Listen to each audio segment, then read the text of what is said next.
they can grow in presence of oxygen. So anaerobes are basically which cannot grow in presence of oxygen, and they cannot utilize oxygen as substrate. So what are the two types of common anaerobes are? One is strictly anaerobe. They cannot grow. Our second is aerotolerant. So which are strict anaerobes? Strict anaerobes. Last time you had a class on Saturday on anaerobes, Clostridium perfringens. So anaerobes, strict anaerobes, they cannot grow in presence of oxygen. Why?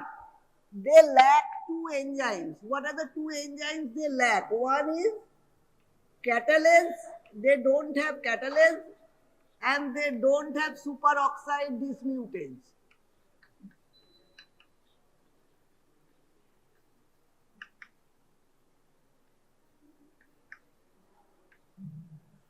These two enzymes,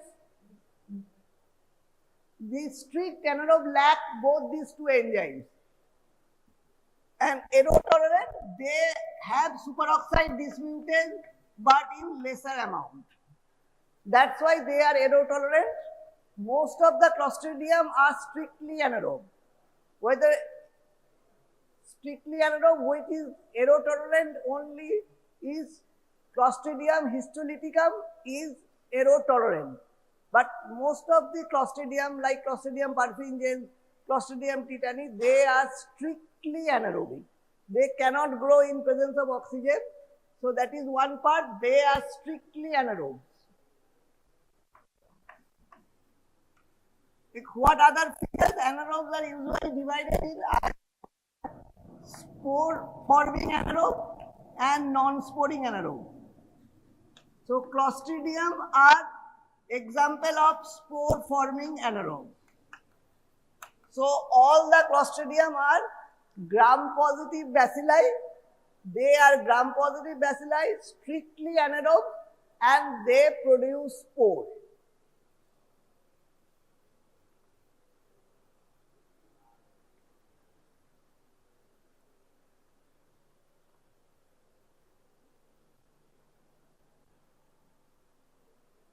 Whether they are motile or non-motile,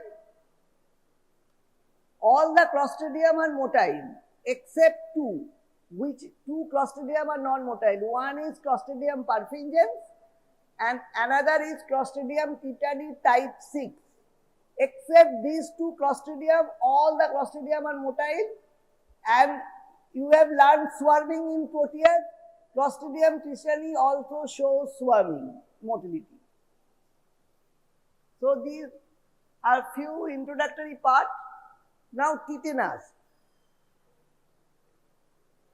Tetanus is caused by Clostridium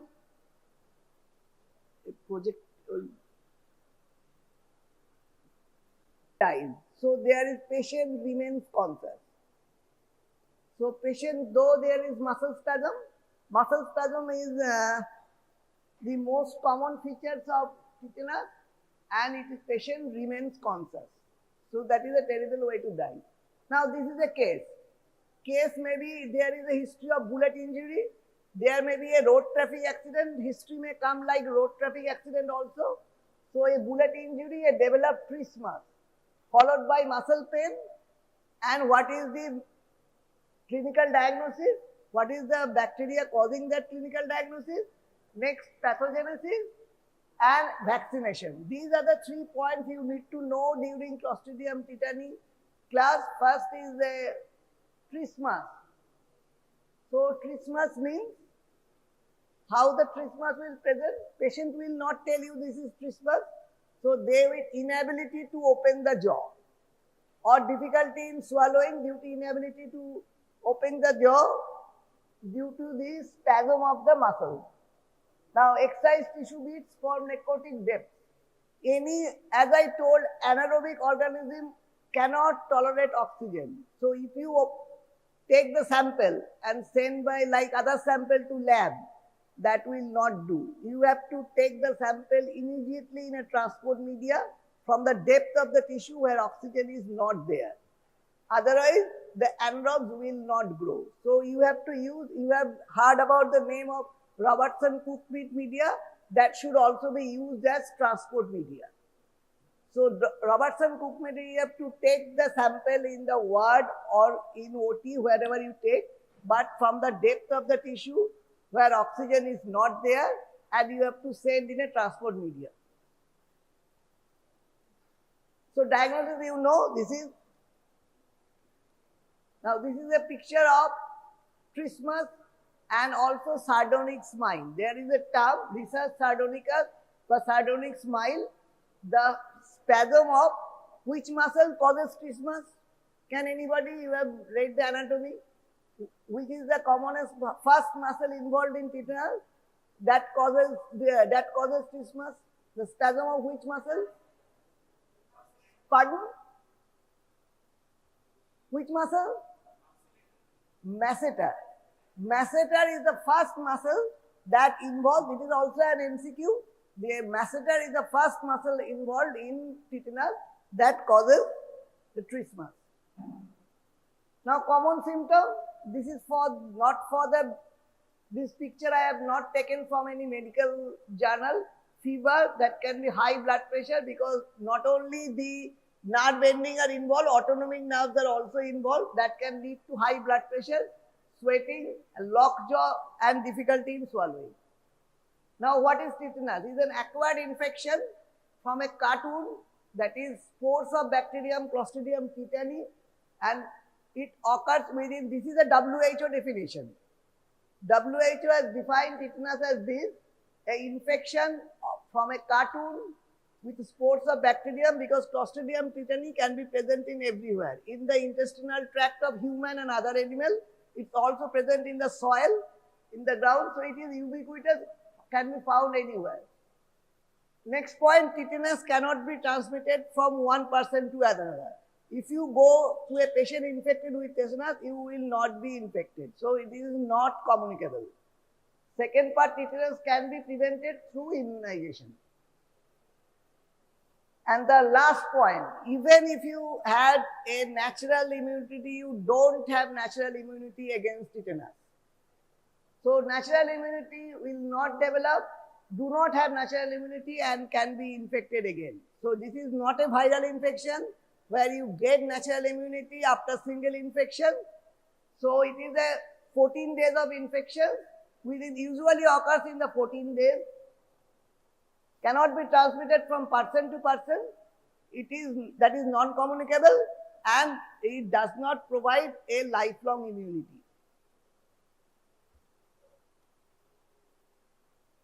Now most of the tetanus cases are due to neonatal tetanus. That is due to birth-related newborn babies.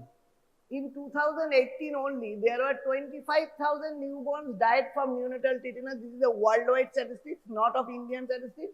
And there is a 97% reduction from 1988, that 25,000. In 2022, 84% infants of the worldwide were vaccinated with 3 doses of diphtheria, tetanus, pertussis toxin, DPT.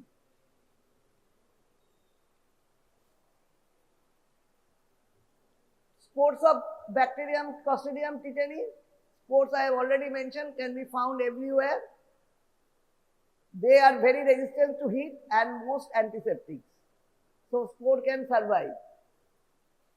Anyone can get tetanus, but which patients are more susceptible? Susceptible are those patients, either newborn whose mothers are not vaccinated, or having an injury, road traffic injury, where that is contaminated with soil and other things. So newborn babies and pregnant women. Now there are two definitions. What is maternal tetanus? What is neonatal tetanus? Maternal tetanus is died tetanus occurring during pregnancy or 6 weeks after that. That 6 weeks and including pregnancy period is called maternal tetanus. And when neonatal tetanus, it is occurs with, what is the neonatal period? That you must know when the baby is called neonate. This you should know. It is up to 28 days from the birth. So that is neonate up to 28 days.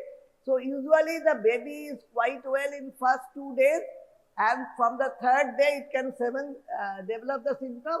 It is usually called the 8th day disease because most common occurrence of neonatal tetanus occurs on the 8th day. So it is usually another term of neonatal tetanus is 8th day disease.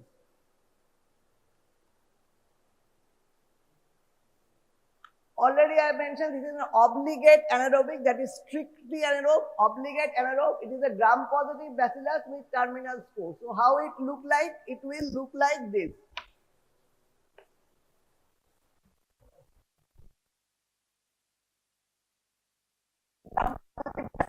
With a terminal round spore. That is called drumstick appearance. It is a gram-positive bacilli with terminal spore. That is, the size of the spore is more than the bacillus. It is terminal end, it is round. So that is called a drumstick appearance.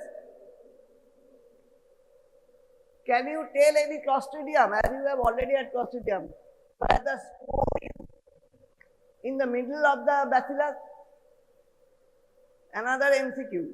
The spore is in the middle of the bacillus is Clostridium bifermentis, where the spore is in middle of the bacillus. So this is a drumstick appearance, an acute disease manifested by skeletal muscle spasm and autonomic nervous system also involved. So all the skeletal muscles.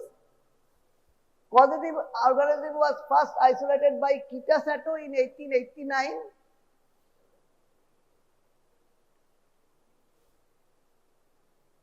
This is a picture of the gram stem from the tissue. This is the gram positive. Why I have drawn the picture? The picture is not very clear from the distance.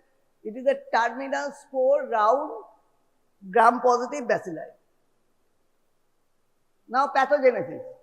Pathogenesis, you should know either it will be the pyogenic. So it is not a pyogenic disease. It is a toxin mediated disease.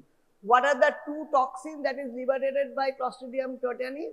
One is tetanolysin and tetanospasmin. What is the role of tetanolysin and what is the role of tetanospasmin? You know, for the disease of tetanus, only tetanospasmin is important. Tetanolysin is a hemolysin. It causes hemolysis in the blood agar. Tetanolysin is only hemolysis. It causes hemolysis if you grow it in the blood agar, and otherwise it is tetanospasmin. That is the main pathogenic toxin is tetanospasmin. So tetanolysin is a hemolysin, tetanospasmin is a neurotoxin. It is antigenic. What you receive as TT, you must have taken the TT in your lifetime. So what is that tetanus toxoid? Tetanus toxoid is this tetanospasmin, or the toxin is toxoided. How it can be toxoided? By exposure to formaldehyde. That is one of the common way. It can be toxoided by spontaneously or by use of formaldehyde. The toxoid form, what is the difference between the toxin and toxoid form? Because you cannot, if you get injection from tetanospasmin, you will get the disease. But if you get tetanus toxoid, the virulence part is gone, only the antigenic part is there. So toxoid in all, like all vaccine, it is toxoided by use of formaldehyde, and toxoid form is only antigenic but loses its virulence. Tetanus toxin. Toxin of diphtheria was Fudge coded. This is plasmid coded. The toxin of tetanus Clostridium tetani is plasmid coded. Now how it causes the spasm? It specifically, remember this part, this cause presynaptic inhibition of inhibitory neurotransmitter. This is the basis of pathogenesis, presynaptic part. Presynaptic part, if you already you have read the physiology,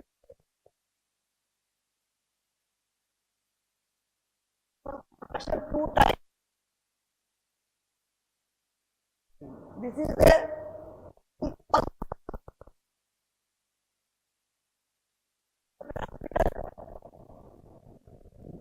lysine and gamma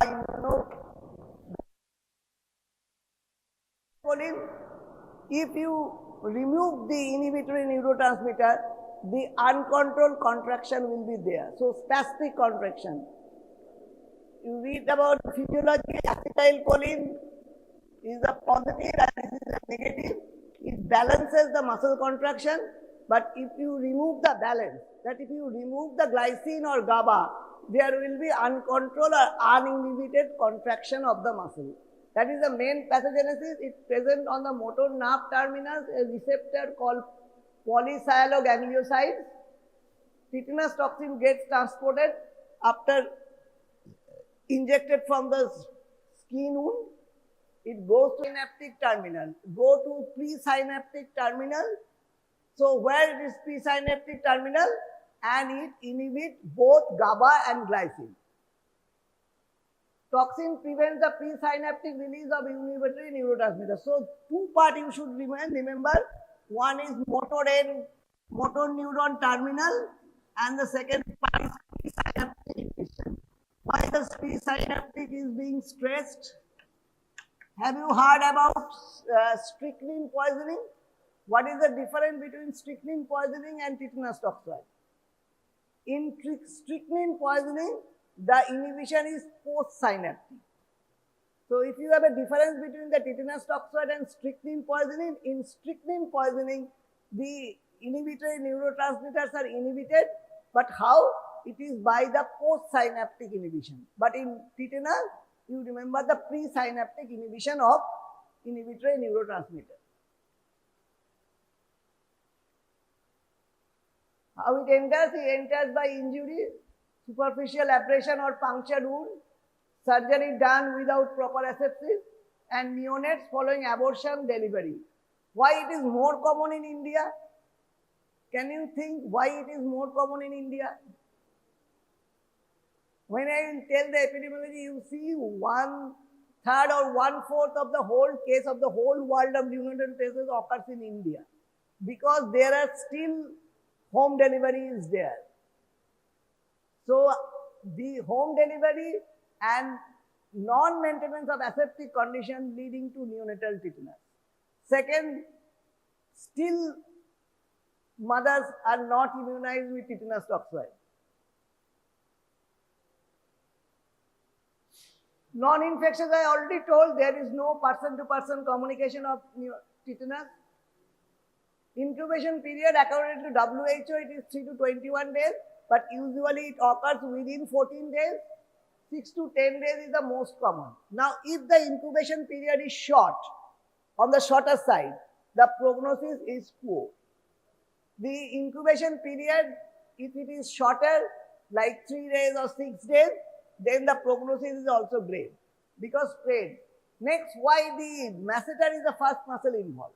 Why the facial muscle or the masseter is the first muscle involved? Because there is a shorter distance between toxin to reach the presynaptic terminal in the face. Toxin to reach the presynaptic terminal has to travel a shorter distance while involving the facial muscles. Increase the masseter tone, leading to trismus or lockjaw. And in neonates, how will you find? Difficult in feeding is the initial presentation from 3rd to 8th day. It is usually baby is okay after birth in first 48 hours, first 2 days. From 3rd day to 8th day, the baby refused to feed. Spatula test. Suspected case, how will you diagnose in a ward? Patient is not known to be pneumonia, you have gone to ward, how will you test? Just know the name of the test, spatula. If you insert a spatula, try to depress the sternum. If the patient is having normal gag reflex, patient will try to expel the spatula. But if the patient is having tetanus, the patient will bite the spatula. So this is a spatula test, and this is 100% specific and 94% sensitive. You have gone to ward, a suspected tetanus case, how will you prove clinically? So this is one test. As the disease progresses, painful muscle spasm develops, localized, involves the affected limb, then generalized painful muscle spasm. And another part, two parts you should remember in clinical picture, hands and feet are spared. Hands and feet are spared. There is no involvement of hand and feet, and patient never loses consciousness. Patient's mentation is unimpaired. If you take the deep tendon reflex, knee jerk, or any deep tendon reflexes, that will be exaggerated. And autonomic disturbance. What is autonomic disturbance? Involvement of the autonomic nerves, and that usually occurs in the second week of the disease, that lead to either increase or decrease in the BP, increase in the pulse rate, that is tachycardia, there may be sweating, and there may be intestinal stasis and increased tracheal secretion. So at an early stage, you need to do a tracheostomy to remove the secretion. In a known tetanus patient, it is one of the cause is increased tracheal secretion. What will occur if we don't remove the secretion? Patient cannot remove the secretion due to the spasm of the muscle. So you need to do a tracheostomy, and frequent suction need to be done to remove that secretion. Now tetanus is diagnosed clinically. You need not wait for the laboratory diagnosis for starting the management.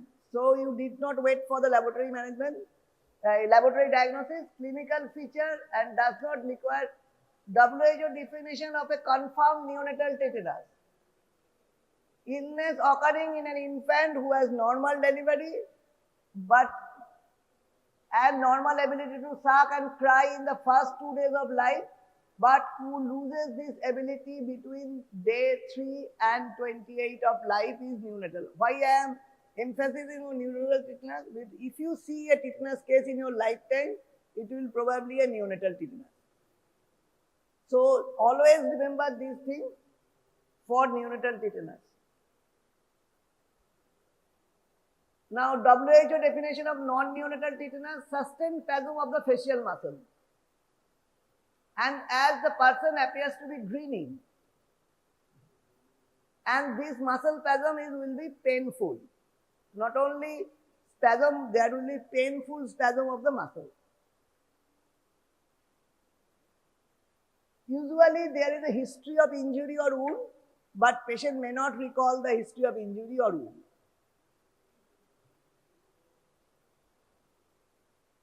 So what are the other features? There may be convulsion like seizures, there may be headache, fever and sweating, and change in the blood pressure and pulse rate. Risus sardonicus, the first picture of the opisthotonus, and second picture I showed was due to risus sardonicus. So what is opisthotonus position? It is an abnormal posture of the body due to generalized spastic contraction of extensor muscles. So opisthotonus, why opisthotonus is? It is an extension. So extensor muscles are involved, and respiratory muscle spasm may cause airway obstruction. If there is respiratory muscle spasm, there is an airway obstruction. So this is one, this is risus sardonicus or sardonyx bile, and another is opisthotonus. This is toxin by an injury to the foot, that is goes to motor nerve terminal, that is inhibiting the presynaptic terminal, inhibition of release of GABA and glycine, that lead to uncontrolled muscular contraction. Now epidemiology.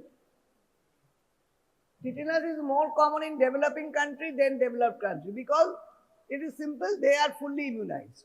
That's why it is more common in developing country, not in developed country. Another risk factors are warm climate, rural area with fertile soil, and unhygienic surgeries and unhygienic delivery. In 2018, WHO report of 15,000 cases, 15,100 cases has been reported worldwide, and out of which 7,000 were from India. So more than 50% cases for tetanus was from India. However, the incidence has been reduced. In 1980, the case number was 45,000.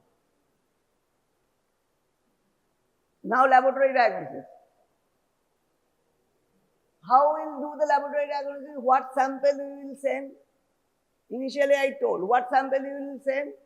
Either tissue, necrotic tissue bead from the depth of the wound. A swab can be sent, but that is not a good sample.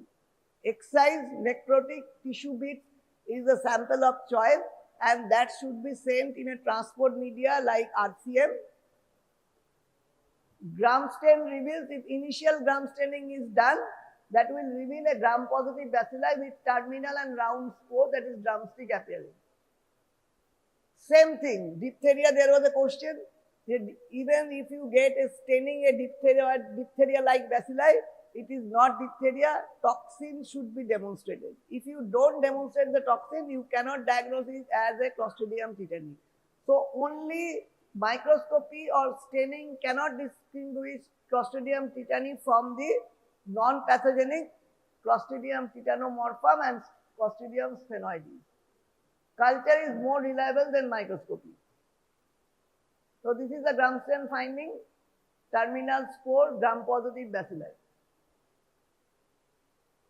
Now, media, have you read media in the previous classes? So if you don't read, this is a term for any anaerobic, you need to use this PRAS, pre-reduced anaerobically sterilized media. Whether you use blood agar or other media, that need to be pre-sterilized in an anaerobic way. PRAS term you need to remember.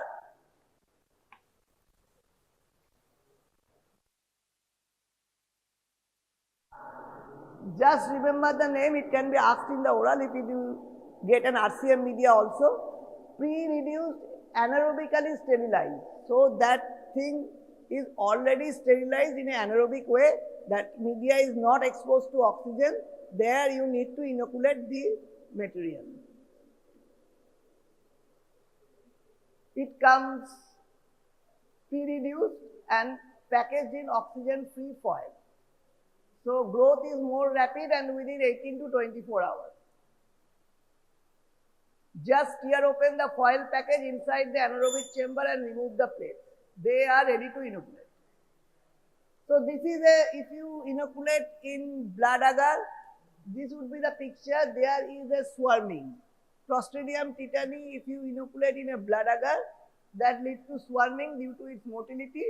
It is a fresh anaerobic blood agar plate, and you can see the alpha first followed by beta hemolysis. Beta hemolysis is due to the toxin tetanolysin, and there is swarming.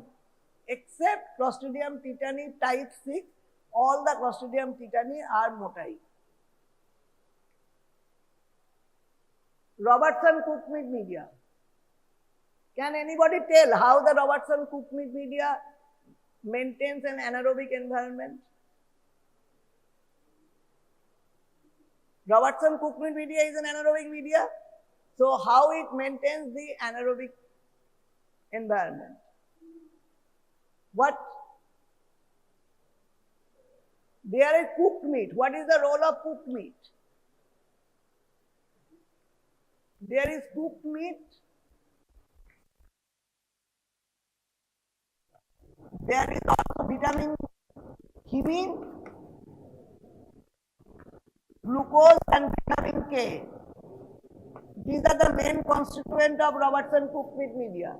Now the main role, why? What is the role of cooked meat? Cooked meat usually gives you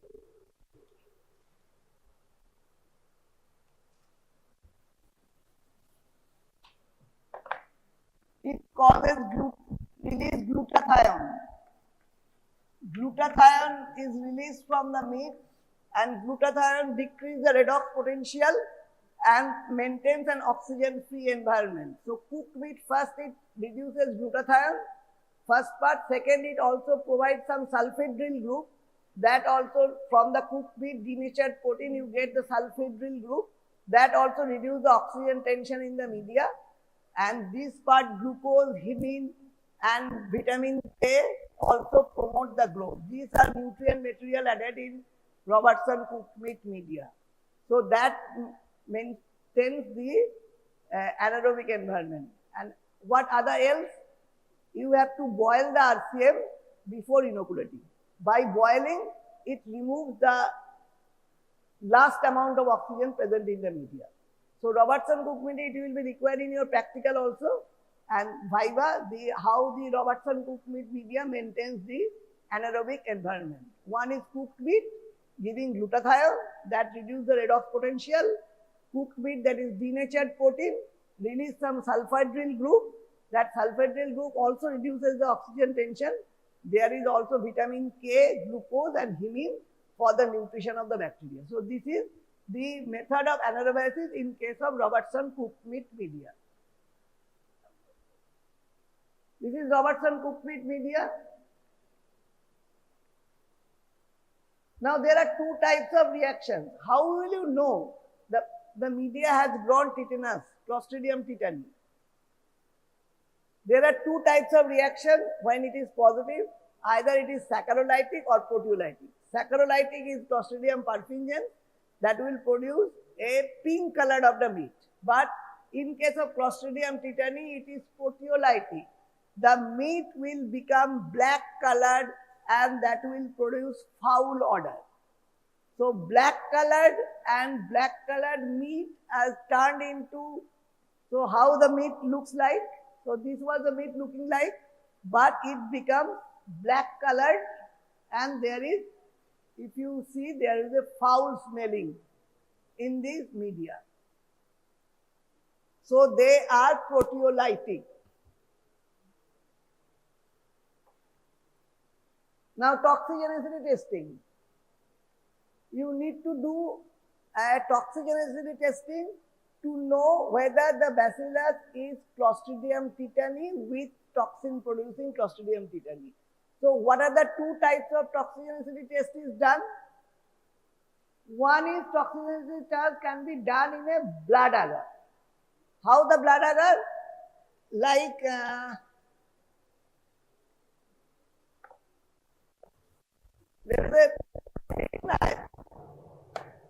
this is a blood agar plate.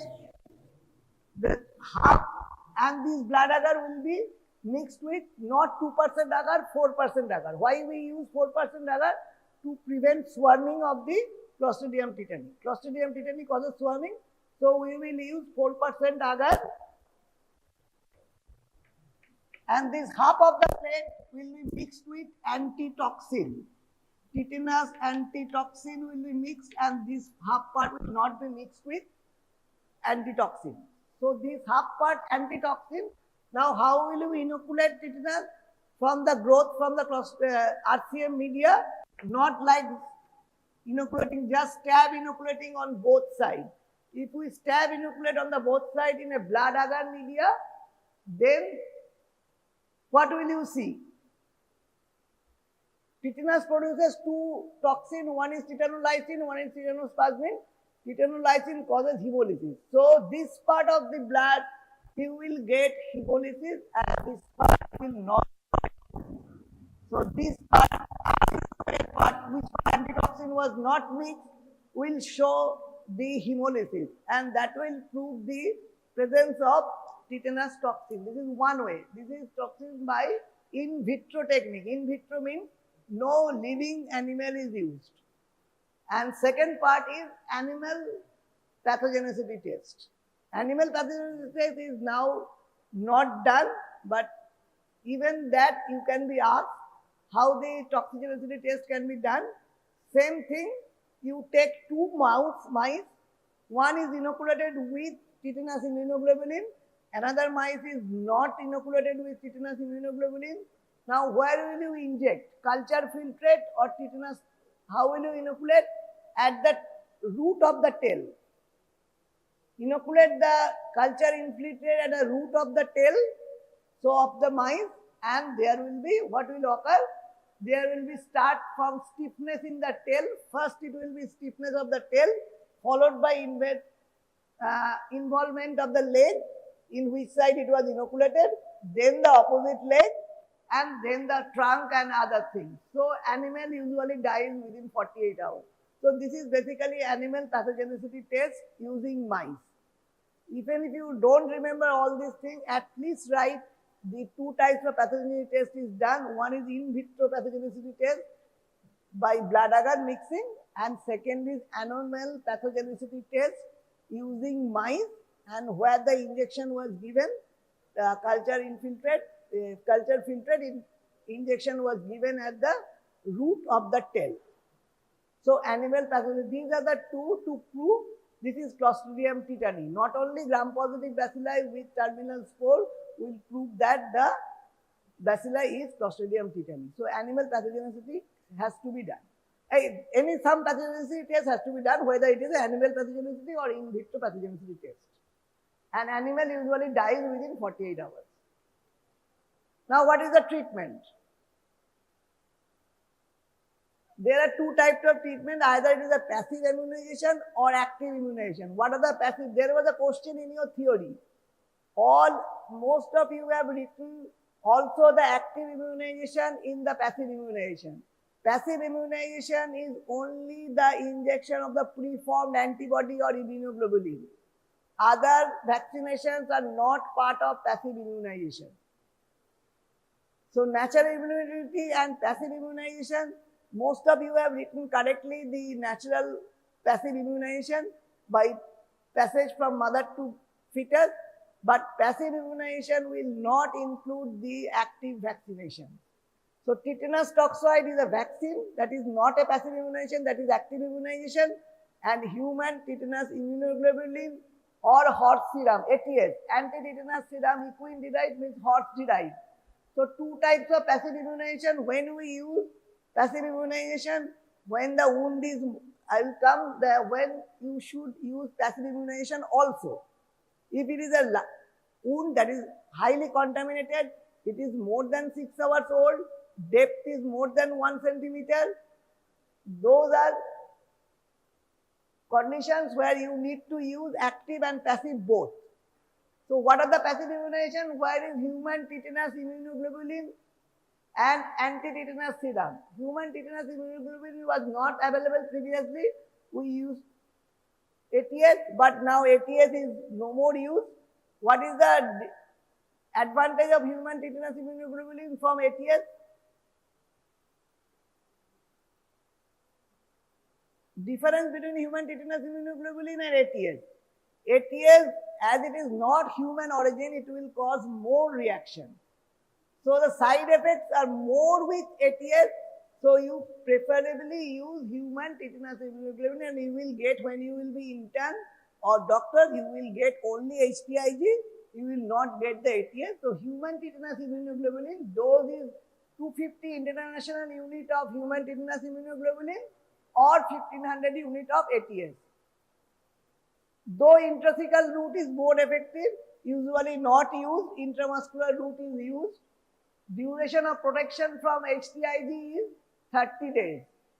Combined immunization, when you have to use both, you have to give tetanus toxoid and also human tetanus globulin. First, the patient is not vaccinated.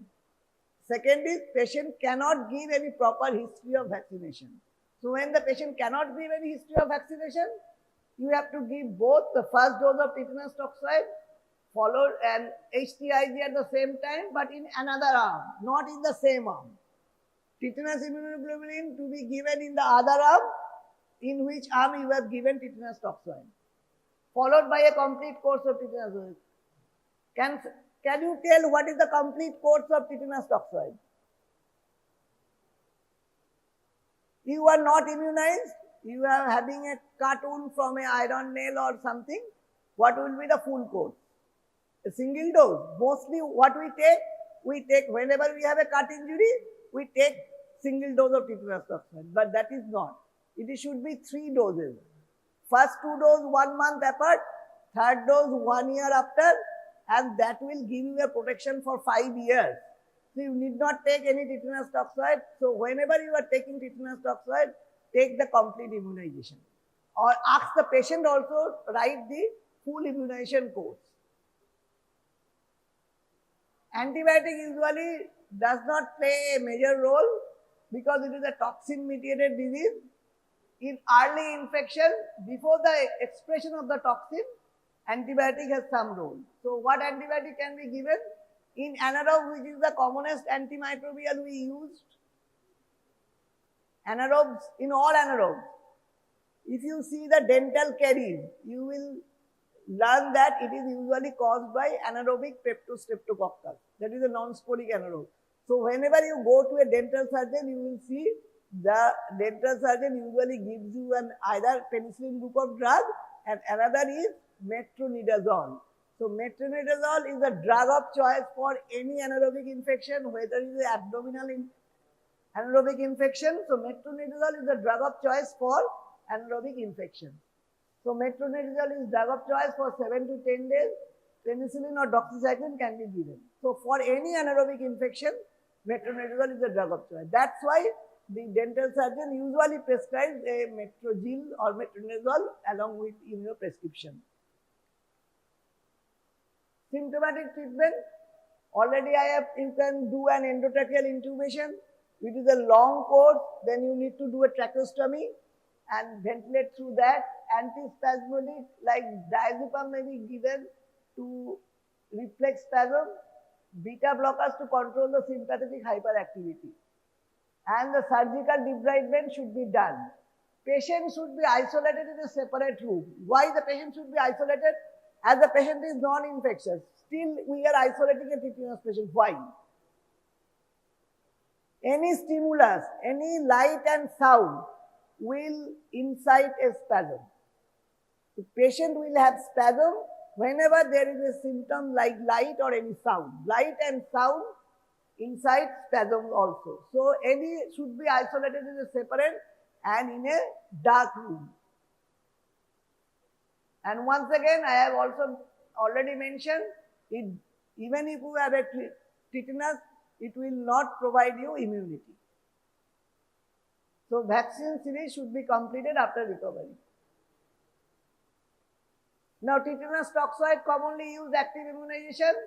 It is either a monovalent vaccine like only tetanus toxoid or DPT vaccine, that is diphtheria, pertussis and tetanus, and TD vaccine, tetanus toxoid and adult diphtheria, and pentavalent vaccine. Already have you done class in immunizations or in other subject? What is the dose schedule for DPT? Dose schedule for DPT, when it is given, BCG is given at birth, polio is given at birth, when we will start the DPT vaccination. DPT vaccination, it is usually 3 doses. Initial 3 doses is at the 6 weeks, 10 weeks and 14 weeks. In a 4 weeks interval, 3 doses you start from 6 weeks. Either you give DPT or a pentavalent vaccine. So 3 doses at 6, 10 and 14 weeks, followed by a booster at 16 to 24 weeks, and then it is a 5 years. So 2 doses, 3 doses at 6, 10, 14, then after 16, it is not 16 to 24 weeks, it will be 16 to 24 months. There is a mistake in the slide, it will be 16 to 24 months. The initial is 6 weeks, 10 weeks and 14 weeks, 3 doses need to be given. Next it is between 16 to 24 months, you give before 2 years, you give a booster, and next booster is at the age of 5 years. Next booster, this is DPT you complete, and in 5 years usually the 2 additional doses of TB is given at 10 years and 16 years. So these are total 7 doses of tetanus toxoid a baby receives before the age of 16. So 3 doses at 6 weeks, 10 weeks and 14 weeks, followed by a booster in between 16 to 24 months. Then at 5 years, then the TD, that is pertussis part is removed, or usually TD is, if it is not available, you give a tetanus toxoid only at the age of 10 years and at the age of 16 years. So this is the dose of tetanus toxoid. Then the baby is called fully immunized. Given by deep intramuscular route at the anterolateral aspect of the thigh in the children and in the deltoid in the adult male. Now protective titer. What is the protective titer? If you do a titer test of tetanus toxoid, it will be more than 0.01 international unit per ml. It is not commonly asked the protective titer when you will read the hepatitis B virus and hepatitis vaccine. All of you have taken, I think, hepatitis B vaccination. If you have not taken, take the hepatitis B vaccination course and also do a titer whether you are protected or not. Hepatitis B titer has to be anti-HBs titer need to be done, and that is 10 international unit per ml. That is the protective titer for hepatitis B vaccination. If you have not taken hepatitis B vaccination, please do take, as you are working in a hospital environment. Next year you will go to ward, you can have a needle prick from a patient having hepatitis B. So please be protected. So the protective titer is 0.01 per ml. Now when will you give tetanus toxoid only, and when you give the tetanus toxoid and immunoglobulin? First, if the patient is fully vaccinated within 5 years. If the patient is fully vaccinated within 5 years, nothing is required. So you should have a full history of immunization in the last 5 years.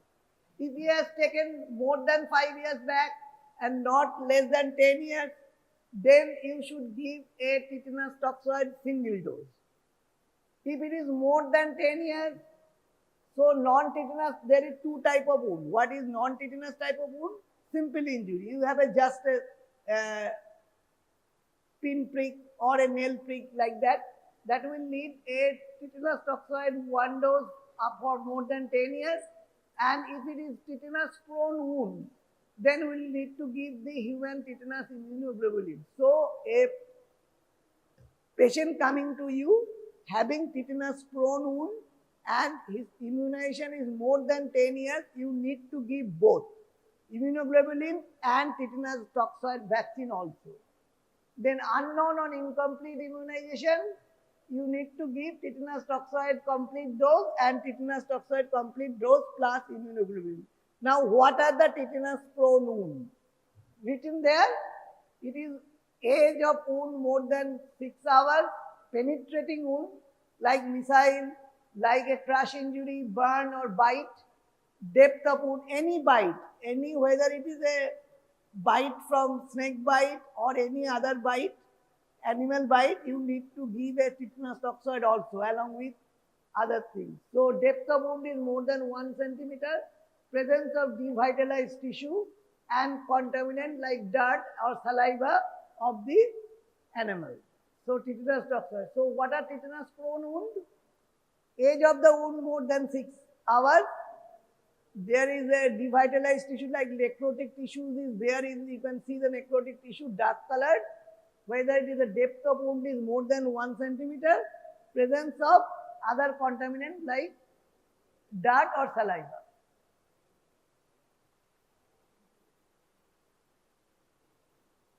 So do you have any question? So a short recapitulation, tetanus is very common disease but easily preventable. So you can prevent very well the tetanus. So most common form of tetanus now we get is neonatal tetanus due to unimmunized mother and home delivery. So we have achieved already what is the target for elimination of neonatal tetanus. Neonatal tetanus, WHO and illness already I have mentioned. Now, how can be prevented? How can we prevent discouraging home delivery and promoting hospital, even in the rural area? Aseptic clean practices. What is the 5C? Clean hand, clean surface, clean blade for cutting the cord, clean cord tie, clean cord stump and clean towel and clean water. You will read it in the obstetrics also. So these are the 5C to prevent neonatal tetanus, and 2 doses should be given in the second trimester, that is between 16 to 36 weeks of the delivery, pregnancy. 16 to 36 weeks of pregnancy, You can have a question, why it is not given in a first trimester? It is usually, you will see the pregnant women that given with tetanus toxoid is usually in the second trimester. There is no definite cause. It is specially given as a mother is anxious about the baby and there is a more chance of any transmission to children in the first trimester. So it is usually given in the second trimester. Now neonatal tetanus. What is the definition of WHO for elimination of neonatal tetanus? That is less than 1 tetanus case in 1,000 deliveries. Less than 1 in 1,000 live births in every district of the country. Total tetanus coverage of the pregnant woman more than 90% and attended delivery, that is institutional delivery, is more than 75%. India has achieved the neonatal tetanus elimination in 2016. We already achieved, but it is 1 in 1,000, still it is very high. So it is WHO India has achieved the elimination status in 2016. Still in 2018, we had 129 cases of neonatal tetanus detected. 129 neonatal tetanus detected in 2018. And in all over the world, it is 1,800. So it is all developing country, still is not fully immunized or the assisted delivery is not taking place. Okay, this is the part, final part. And any question from your side? At least remember 4 to 5. One is it is a preventable disease, it is not communicable, and it is clinical diagnosis is enough. You did not wait for the laboratory diagnosis, and it is also in laboratory diagnosis you have to use either Robertson Cook media for inoculation or PRAS media, pre-reduced anaerobically sterilized blood agar for inoculation of the tetanus, and also know details about the vaccination of tetanus toxoid. Identification, right? Identification for what? Age, sex, race, etc. etc. To age determine করার জন্য কখন আসবে আমার কাছে? কনটেক্সটটা বোঝা দরকার, why we are reading, কেন পড়ছি, তো কেন এজ ডিটারমাইন করতে আসবে? লেখা তো আছে, যদি ইফ ইউ টেক নোটস প্রত্যেক ক্লাসে জিজ্ঞেস করবি, সেম কোশ্চেন, খালি 18 বছর। হ্যাঁ না না, এজটা 18 ইজ গুড। 18 বছর হলে, আচ্ছা 18 বছর ইম্পর্টেন্সটা কি? অ্যাডাল্ট ফিল্ম 18 বছরের উপরে অ্যাডাল্ট, ঠিক? এছাড়া জুভিনাইল, পক্সো, তো 18 বছরের একটা ইম্পর্টেন্স আছে। এছাড়াও 18 বছর ছাড়াও যেটা আদার এজেস যার ইম্পর্টেন্স আছে, রাইট? তো এর মানে কি আমাদেরকে ওইভাবে এজটা দেখতে লাগবে। তো যখন কেউ এজ দেখতে আসে বা কেউ কাউকে নিয়ে আসে এজ দেখার জন্য, আমরা কি কি দেখি? জীবিত মানুষকে। What we will inspect? এই কিছু অ্যান্সার দিতে হবে, ভুল হোক ঠিক হোক। ইট ক্যানট বি মৌনব্রত অবলম্বন করলে চলবে না। What do we inspect? আগের ক্লাসে কি পড়ানো হয়েছিল? X-ray. So we do X-ray of what? Of joints. Of joints. Kiki joint? Elbow joint, pelvis, or wrist. Mainly this. Apart from that, we can do any joint. Clavicle, we can do sternum, we can do knee, we can obviously do skull. কিন্তু স্কালের ক্ষেত্রে অনেক angle নিতে হবে, বেশি side effect হবে। আচ্ছা, you also have to keep in mind, একটা X-ray করাবে না মাল্টিপল এক্সরে করাবে? মাল্টিপল এক্সরে করাবে, রাইট? তাহলে আমাকে দেখতে হবে লোকটা এলো এজ ডিটারমাইন করতে, সাইড এফেক্ট দিয়ে গেল রেডিয়েশন, ওটাও দেখতে হবে, মাথায় রাখতে হবে। অ্যাপার্ট ফ্রম এক্সরে আর কি করব? দাঁত দেখবো, রাইট? টিথ, টিথ কারোর মনে আছে না ভুলে গেছে? ম্যাক্সিমাম এজ কবে, কত অবধি দেখতে পারবো টিথে?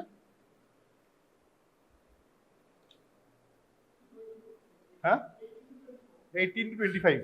ম্যাক্সিমাম, মিনিমাম 6 মাস। ঠিক আছে, বাকি আমি মাঝখানে জিজ্ঞেস করছি না। If you have forgotten please recap, কেন টিথ ইজ ভেরি ইম্পর্টেন্ট।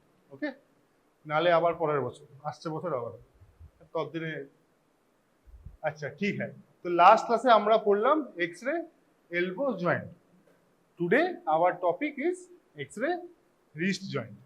ওকে, তো রিস্ট জয়েন্টে কি কি পাচ্ছি আমরা? What can you see? বলো, অ্যানাটমি তো পড়ে এসেছো। Carpals, how many carpal bones are there? 8টা।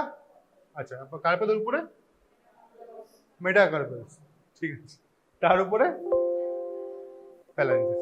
আচ্ছা, এছাড়া কিছু পাওয়া যাচ্ছে আর? রেডিয়াস আলনার কোন part?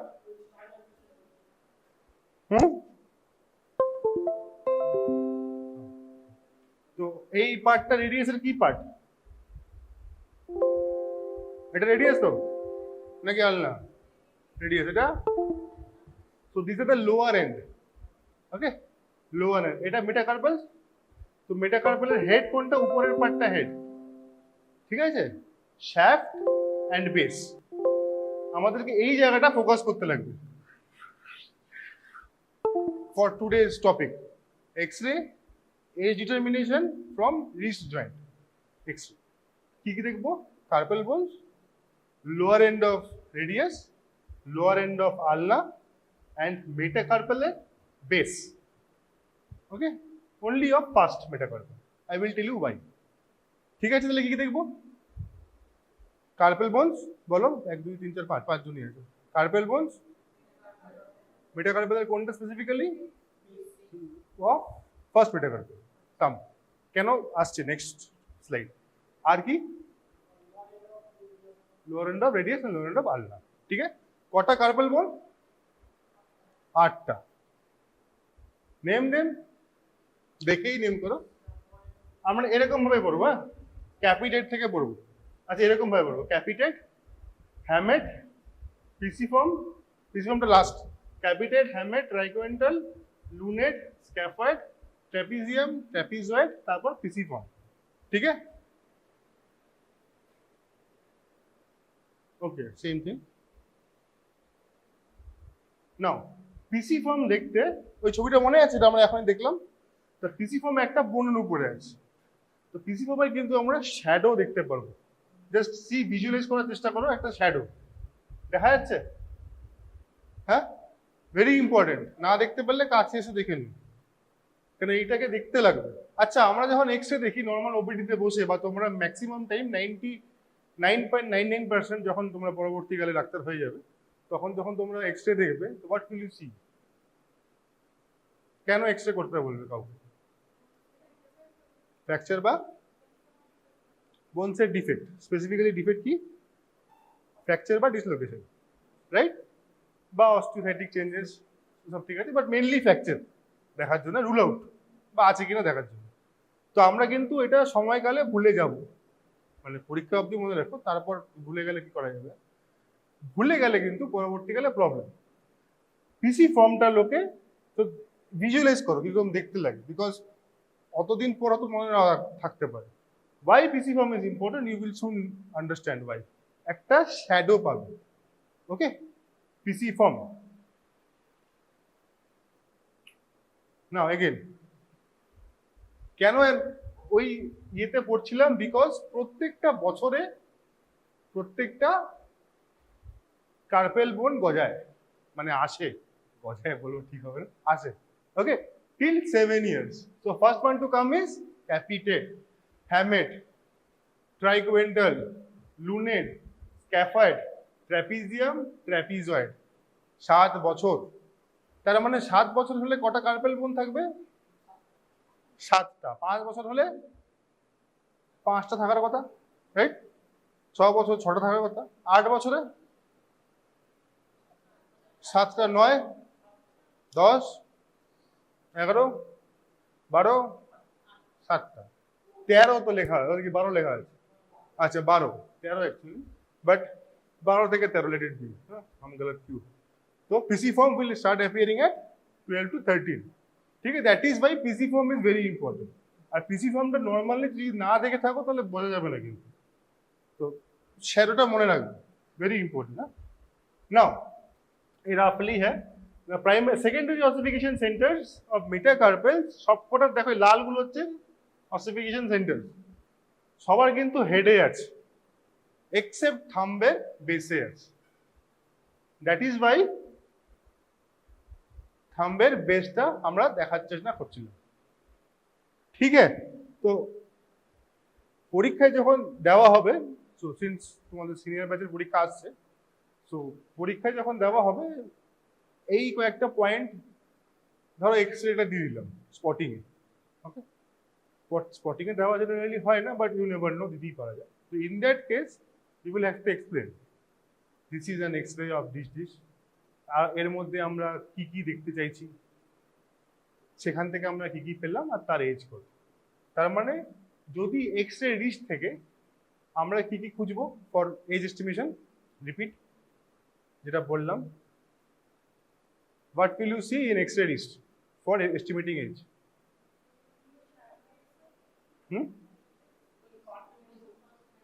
Base of first metacarpal. Continue. Lower end of radius and ulna and carpal bones. Okay? So now we will shift to. আচ্ছা চার্টটার নাম কি? যে চার্টটা দেখে আমরা এজ এস্টিমেট করি।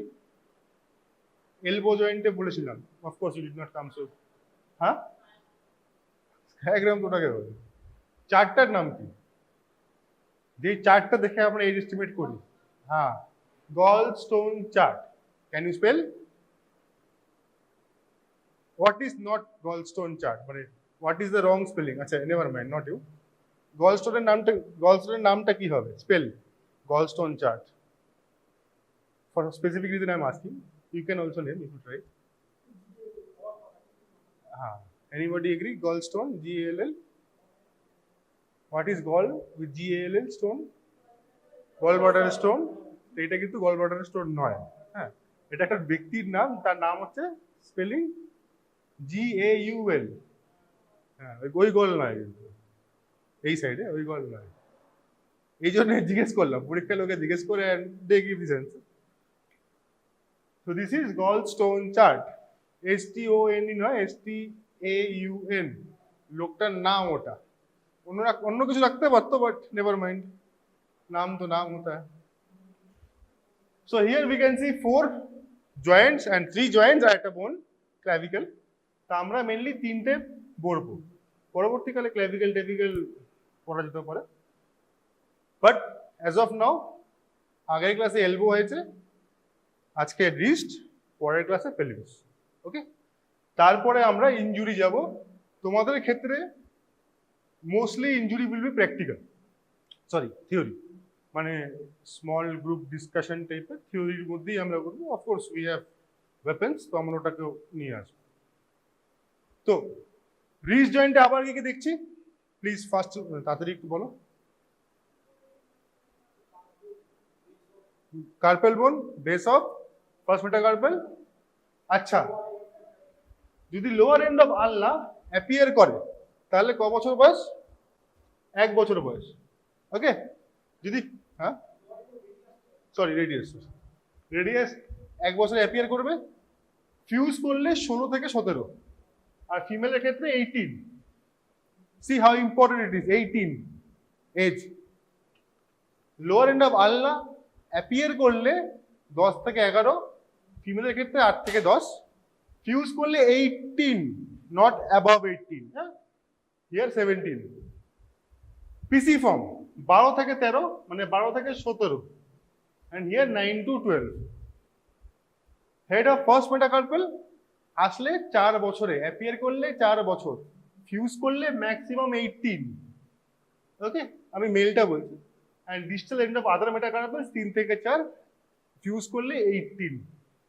ঠিক আছে, এখন আমি এটা বলার চেষ্টা করছি কারণ you have to mark this thing for your exam purpose. How you mark it is up to you, ঠিক আছে, কিন্তু you have to mark, you won't be provided with the Galstaun chart. আর এক্সামে তোমাকে এজ বার করতে বলা হবে based on this chart. But what I want to draw your attention is which joint দেখে কিন্তু 18 বছর অবধি আমরা বলতে পারবো। এটা বোঝা গেল ফ্রম দি স্টার্ট? মানে 18 বছরের উপরে কিন্তু আমরা যাব না। সাপোজ যদি আমার এজ ডিটারমাইন করতে বলা হয়, তাহলে কি রিস্টের কোনো কাজ আছে? तो ही जाओ, मैं तो 18 से ऊपर ही हूँ, तो लाभ नहीं। दांत देखे लाभ আছে? দাঁত তো নেই, 25। বাকি এলবো দেখ, একটা 18 নেই কিন্তু, 16। খালি পেলভিসে একটা 19 আছে। কোথায়? 20 আছে একটা, 20। তাও আমি 20 নই, 20 উপরে। সো বেসিক্যালি এগুলো আমার কোনো কাজের নেই, রাইট? দ্যাট কেস কি করতে হবে?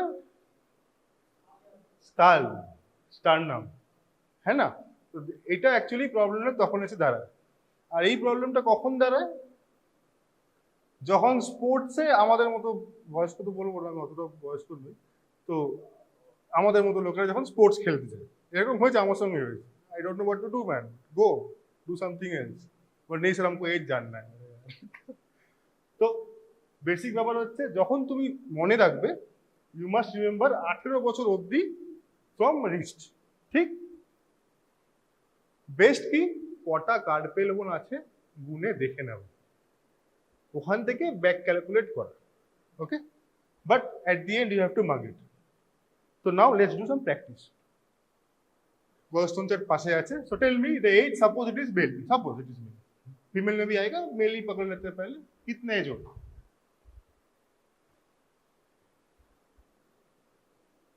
बोलो, उधर उधर কটা আছে, কি আছে দেখে বল। ফার্স্ট কি দেখতে বললাম? ফার্স্টে কি দেখতে বললাম? কার্পেল बोल। तो কটা কার্পেল? हाँ, 4 कहाँ 4 दिखता है? ये तो इसका है, lower lower lower end of radius. কবে আসে? আজকে যাওয়ার আগে এই কয়েকটি জিনিস মনে রাখতে হবে, যেগুলো আটলিস্ট আমার মনে আছে, ওকে? কেন আমার পুরোগুলো মনে নেই, অবভিয়াসলি আমি তো মনে রাখি না, কারণ তুই দেখে করি, তোমাদের পরীক্ষার সময় দেওয়া হবে না, সেই একটু মাগ। সো রেডিয়াস কখন আসছে? লোয়ার এন্ড, এক, ছেলে মেয়ে একই, ইউনিসেক্স এক, রাইট? তো কটা আছে? 3। আরেকটা 4 বছরে কি করে যাচ্ছিল? হেড অফ মেটাকলমেন এসছে ফার্স্ট, এসছে এখানে লাইক সবকটা এসছে একটা করে, এর আসছে no. So if it is a if this belongs to a male, তাহলে এজ কত হবে? 3টে তো আছে, 4 তো নেই, তো লেস দেন 4। আমি হলে লিখতাম লেস দেন 4, তাই কি? 3 तो দেখা যাচ্ছে, ওটাও লেস দেন 4। 3 के ज्यादा भी 3 तो है ही है ना? 3 तो আছেই, 3 बेस হয়নি, तो 3 दे सकते हैं, ठीक है ना? तो बेसिकली কি বললাম, আমি হলে তাই লিখতাম। You write that and you have to stand by it. এটা কিন্তু একদম মাথায় ঢুকিয়ে রাখো ফরেন্সিকের ক্ষেত্রে, right what you think is right, और जो भी राइट लगता है उसको बैकअप भी करो with evidence. For evidence you need to study, whole collection करो, जो भी करो, हमको आंसर चाहिए सामने में, जो करना है करो। मतलब this is how the real life happens. Exam तो होता रहता है, ठीक है ना? क्लियर? ओके। तो फीमेल होले 3, मेल होले लेस देन 4। अच्छा কি করে লিখবি? How will you write? How will you write? अच्छा ठीक है, लास्ट में आएंगे, कोई बात नहीं, लास्ट पे लास्ट स्लाइड है, never mind. What is this? और एज বাচ্চা তো অবভিয়াসলি হাত দেখে বোঝা যাচ্ছে বাচ্চা पैदा ही हुआ होगा, है ना? Less than 1, right? तो लेस देन 1 তো 6 মাস, তোদের একজন সিনিয়র বলেছিল 6 মাস, ওয়াই ম্যান 6 মাস, দিছে আসি লাগা বুঝি, কিছু তো ওরকম মনে হচ্ছে না, 6 7 8 তো মনে হচ্ছে না কিছু, নাকি? লেস দেন 1, ঠিক। I think male female same, তাই তো? this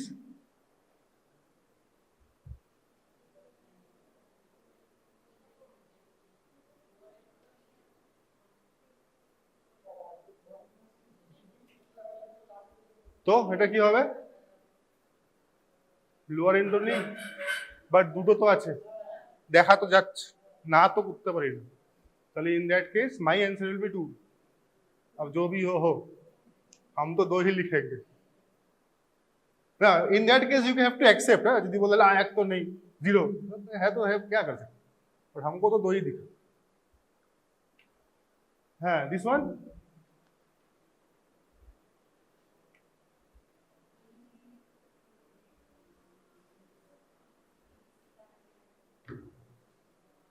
দেখা না গেলে কাছে এসে দেখতে পারো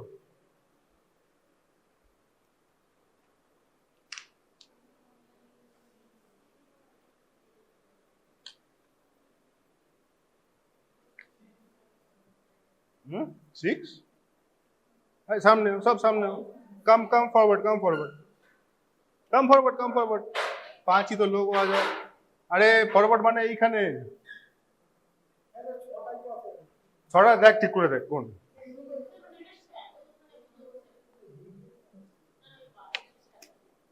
सामने आके देखो अरे आओ এমন তো না ভরে যাবে সব এসে দেখো ভাই নিজেরই class and I have to spend 30 more minutes ব্যাগটা রেখে আসতে হবে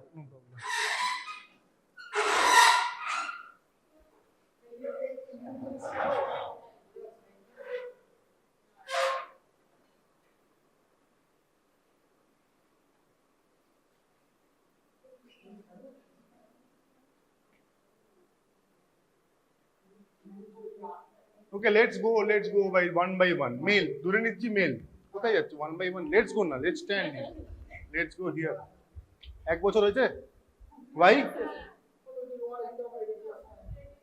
এটা তো রেডিয়াস নাকি এসছে এক বছর হয়ে গেল তো এক বছর হয়ে গেছে কটা এখন আছে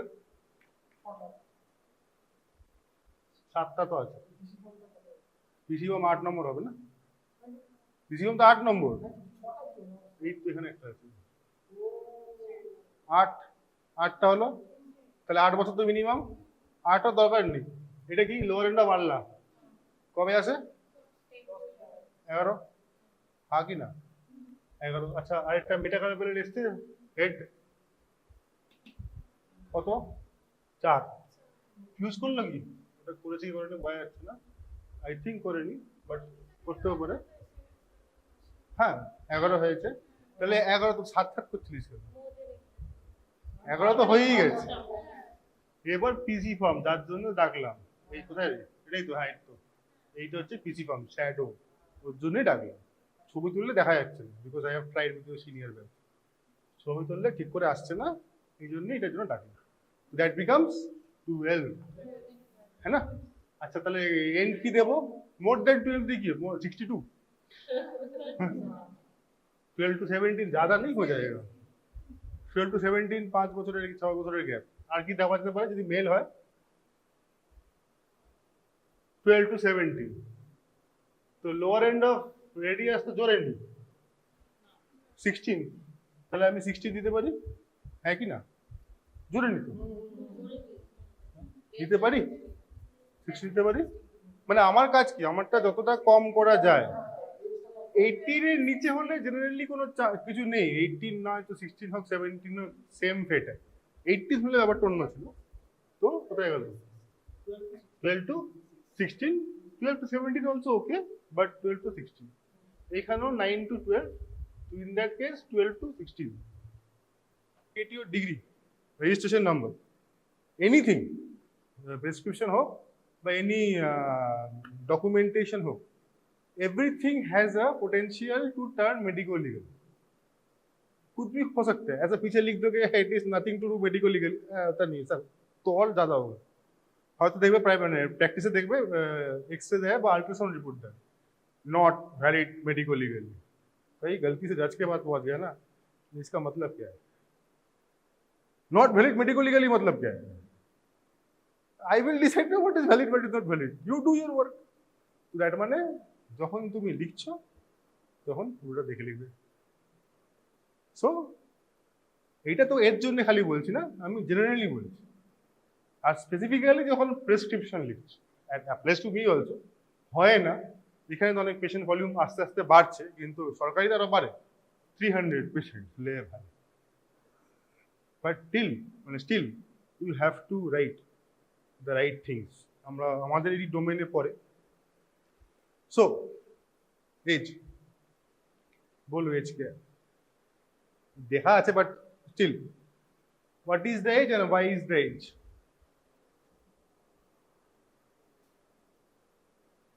এজ কি কটা দেখা যাচ্ছে? কার্পল বোন, রেডিয়াস এসছে, হেড আয়া, আল্লাহ, फर्स्ट मेटाकार्पल, हेड आया कि नहीं आया? नहीं आया, तो चार्ट तो है ही नहीं, but still I will go for 1 2 3 4 years, तो I will say less than 5 years। 4.5 लिखा है, I don't know, not my slide, but 4.5 लिखा है, it's okay, but an exam write less than 5 years to be safe side. 4.5 का data कहाँ से लाया? Female লিখেছি 4.5 তো ছিল না, 0.5 তো ছিল না কিছু, বোধহয় গলস্টন চার্ট ওটা 60 है, 4.5 नहीं है, तो इट विल बी डेंजरस है 4.5 नहीं लिखने का, लेस देन 5 लिखने का। सो फर्स्ट पार्ट कैसे लिखोगे? What is this? लिखो लिखो, write down, and I want to see next, write लिखो यार, राइट, आगे पढ़े ना, whenever you take notes please write down, it will written. ছবি লাগলে তো ছবি ডিলিট হয়ে যাবে। এই যে আমি এক্সাম্পলটা দিলাম, I had a picture of that, but WhatsApp তো ফুল হয়ে जाता है, that picture got deleted. So it is a diagram of this joint, anterior posterior view of a male or female subject, showing carpal, metacarpal bones and lower end of radius and ulna. Okay?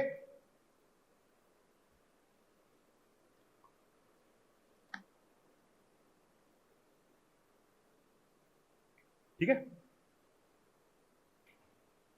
X ray findings যেটা আসছে সেটা লিখবি, যেটা আসেনি সেটা লিখবি না। Suppose lower end of radius appeared but not fused, এটা ধরে নিচ্ছি, okay, let us do this one. তাহলে কি হবে? X-ray of a skiagram of a male wrist joint, lower end of radius appeared and partially fused, partially, ठीक है ना? lower end of ulna appeared and क्या है? fuse है। you will give your answer and everybody will see। बताओ सबको, group discussion, fuse की not fused? show them अच्छा, লোকজনকে আসতে বলবে, आई विल टेल यू भाई। फ्यूज लॉक कर दिया जाए? अच्छा, technologically advanced, safe paper, go green.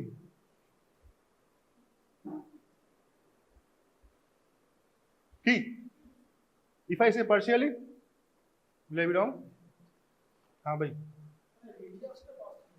जब आलना पूछ रहे तुम रेडियस में का आलना फूल একটা দেখা যাচ্ছে না, লাইন দেখতে পাচ্ছি তো, देखो थोड़ा सा लाइन है, थोड़ा सा ही सही, पार्शियली, इसलिए दिखा रहा हूं, हमको पता है, हम देखा है।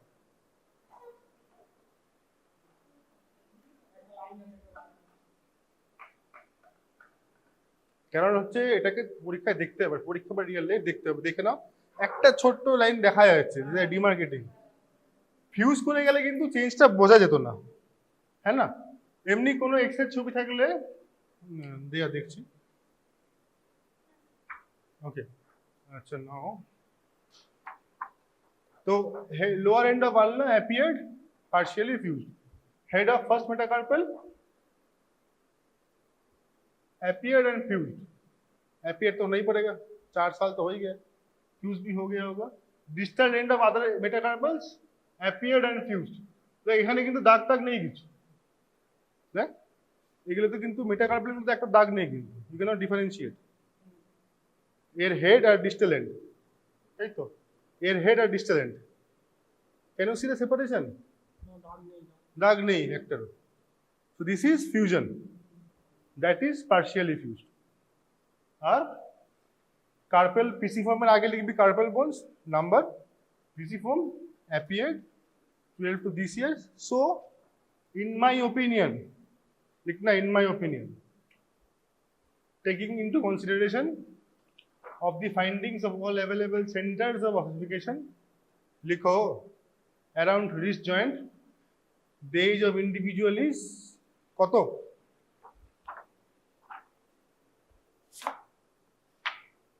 16 to 17 नहीं होगा मेरे क्षेत्र की 17, 16 to 17 years নাকি 80 ছিল কিছু, মেলে তো 18 আছে তো, এই তো I will give 16 to 18, ঠিক আছে না, 16 to 18 years of age, ঠিক আছে বোঝা গেল? কটা বাজে রে, টাইম আছে? তো এনি কোশ্চেন্স? Any questions? না। তো এবার ধরো পরীক্ষায় একটা বোন দেওয়া হলো, today's topic is done. Elbow কে কে আসনি? এলবো এসছিলে আসনি, সো ইউ গাইস স্টাডি। আচ্ছা আরেকটা বাই দেবে যেটা তোমাকে বলতে চাইছি, যেটা ওকে বললাম, তোমাদের সিনিয়র এখন ক্লাসে আসছে ভোরে ভোরে, literally that is by extra seats are here. 55 খানা হওয়ার কথা, 52 স্ট্রেন্থ, 55 হওয়ার কথা অ্যাজ পার এনএমসি নর্মস। তো আমি আর কাউন্ট করছি না, I think 55 is there, but now I want to report last class was 64 out of 75। फिर भी कुछ लोग नहीं आ रहे, बट नेवर माइंड। बट उनका प्रॉब्लम ये है कि सर आ तो गया, एक साल तो चला गया, आप हमें दांत पढ़ाइए, प्लीज रिवाइज, या नॉट रिवाइज, टीच। मैक्सिमम ही আসেনি, এরকম অবস্থা। আমি বললাম ক্লাস তো हो गया, दो ক্লাস হলো, কি 2 ক্লাস আমি নিজে নিয়েছি, একাই ছিলাম ক্লাসে বসে বসে, 2 ক্লাস। তো अभी हम कहाँ दिले, নেভার মাইন্ড, কিছু একটা বোন দেওয়া হলো পরীক্ষার হলে, বলা হলো স্পটিং। তো now according to your knowledge till now how will you answer? একটা জাস্ট स्पॉटिंग है ऐसे, suppose this is your humerus, suppose humerus, बताओ क्या लिखोगे तुम? स्पॉटिंग में दिया है, suppose this is a humerus bone. Spotting জানিস তো কি? মাইক্রোতে তো করেছিস, হ্যাঁ সব জায়গাতে দিন করতে হয়, স্পটার্স মাইক্রোতে বলে, এখানেও স্পট করতে হবে 5। হ্যাঁ কি কি করতে হবে আইডেন্টিফিকেশন? যে কোনো बोन, एनी बोन। हाँ तो पहले क्या लिखोगे? Suppose this is a human, why human?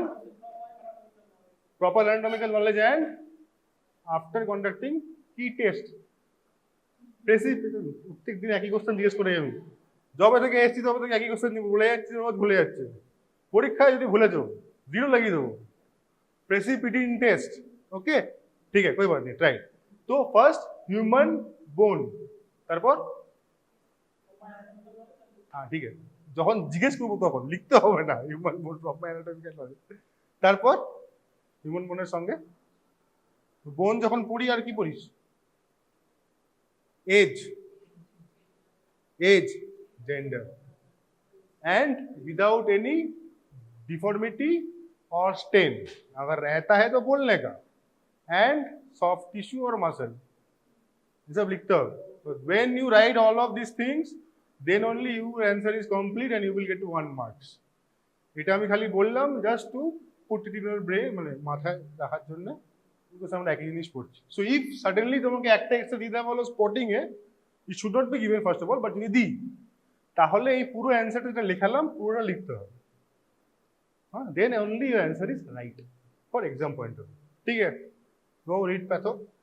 So, anemia is caused when there is a destruction of RBC. Okay, those are altogether called as hemolytic anemia. Now, the causes of hemolysis are mainly intravascular, few are extravascular.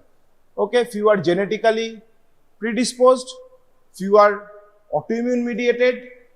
Okay, now sickle cell anemia, from the term, what we can guess that sickle cell, so a cell that has a shape of sickle or kaste, taito.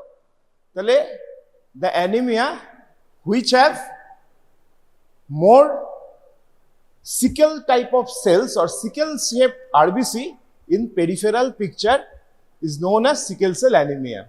So, sickle cell anemia is very much important for your second internal assessment as well as your final exam. Okay, the clinical manifestation of sickle cell anemia may come as a first problem based question in your question paper. Okay, so you need to know sickle cell anemia very thoroughly, and as because of that, sickle cell anemia is a very vast chapter or vast topic. You need not to memorize many things. Okay, whenever there is a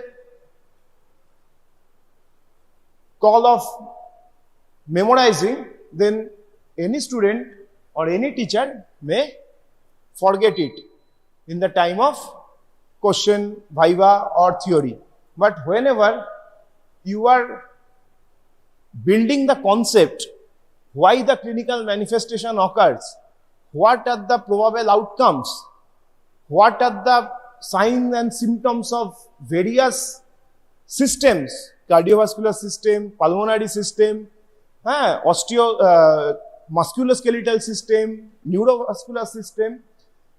Once you develop the concept, how the sickle cell or how the sickling of RBC affect the vasculature or the vascular flow, then it is very easier for you people to write down the complications or the presenting features of the patient starting from head to toe.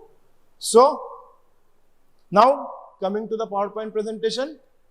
So, hemoglobin is a iron containing molecule, and it is the main molecule or it is the main constituent within RBC that carries the oxygen. Okay, so there are various forms of hemoglobin, various types of hemoglobin depending upon their polypeptide chains. They are constituents and they are making of polypeptide chains. There are various type of hemoglobins in our body, in everybody's blood. There are in adult healthy individual, the most predominant type of hemoglobin is hemoglobin A or hemoglobin A0. Okay, the least common are hemoglobin A1, hemoglobin A2, hemoglobin C, or hemoglobin F. Hemoglobin F or fetal hemoglobin is the chief constituents of hemoglobin in fetus or the newborn. Okay, so these are the hemoglobin structure: 2 alpha chain and 2 beta chain, and heme units, the protoporphyrin unit. So this is the globin chain. So 4 chains, 4 polypeptide chains, 2 alpha and 2 beta constitutes the most common hemoglobin, hemoglobin A or hemoglobin A0. Okay, so hemoglobin A 97%, hemoglobin A2 consists of 2 alpha and 2 delta, and hemoglobin F, that is fetal hemoglobin, it consists of alpha 2 and gamma 2. Okay, 2 alpha and 2 gamma. So this is the 70 to 90% hemoglobin present in utero whenever we are in the mother's womb and just few months after birth, and it gradually reduces to its proportion whenever the baby approaches to his or her 6 months to 1 year of age. So hemoglobin F 70 to 90% present at birth. So hemoglobin F is composed of 2 alpha chain and 2 gamma chain. Hemoglobin A2 consists of 2 alpha and 2 delta, and the most common hemoglobin A or A1, that is 97% of 2 alpha 2 and 2 beta. So alpha 2 beta 2 is the most common type of hemoglobin, and this is the most predominant type of adult hemoglobin. Everybody? Now, types of hemoglobinopathy. Sickle cell traits. So sickle cell trait, what are sickle cell traits? Sickle cell anemia, sickle cell disease. Other hemoglobinopathies are hemoglobin C, hemoglobin E, and hemoglobin S beta thalassemia. This is a mild form of sickle cell disorder. So there are many types of hemoglobin or hemoglobinopathy, like hemoglobin C, hemoglobin D, hemoglobin F. Okay, persistence of hemoglobin F throughout the life. Okay, beyond 1 year of life, that is called persistent hemoglobin, fetal hemoglobin condition. Okay, now sickle cell is an autosomal recessive disorder. So this is a genetic disorder. This is occurred due to point mutation, due to deletion or substitution of glutamic acid by valine, okay, at 6th position of globin, beta globin chain.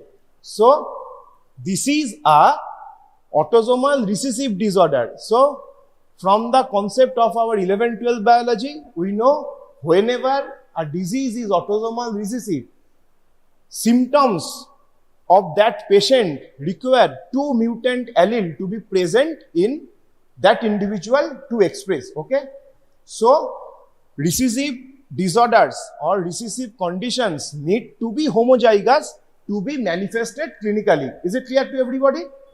So any heterozygous condition means that is sickle cell hemoglobin or hemoglobin S, whenever it is mixed with some other type of hemoglobin like hemoglobin A, hemoglobin F, hemoglobin C, hemoglobin D, until and unless they are susceptible to profound hypoxia or profound deoxygenation, they won't appear as clinical signs and symptoms. Okay, this is clear. So this is a autosomal recessive disease, and the symptoms need to be expressed in an individual that must be homozygous condition. In heterozygous condition, that is whenever hemoglobin S is mixed with another type of hemoglobin, namely hemoglobin D, hemoglobin C, hemoglobin A or hemoglobin F, those mixed condition or heterozygous condition are not easy to be presented as anemic, or signs and symptoms are must in those individual unless extreme unfavorable condition like extreme high altitude or extreme deoxygenation or extreme stress occur in the body. Okay, this is clear to everyone. So hemoglobin S, that is homozygous, hemoglobin S is most severe form of disease. Hemoglobin, whenever it is mixed with hemoglobin C, hemoglobin E and hemoglobin S beta thalassemia and sickle cell traits, these are not clinically significant as they are rarely symptomatic. So pathophysiology, I told you earlier, autosomal recessive genetic disease that result from the substitution of valine from glutamic acid in position 6 of beta globin at chromosome 11, okay, leading to production of defective form of hemoglobin.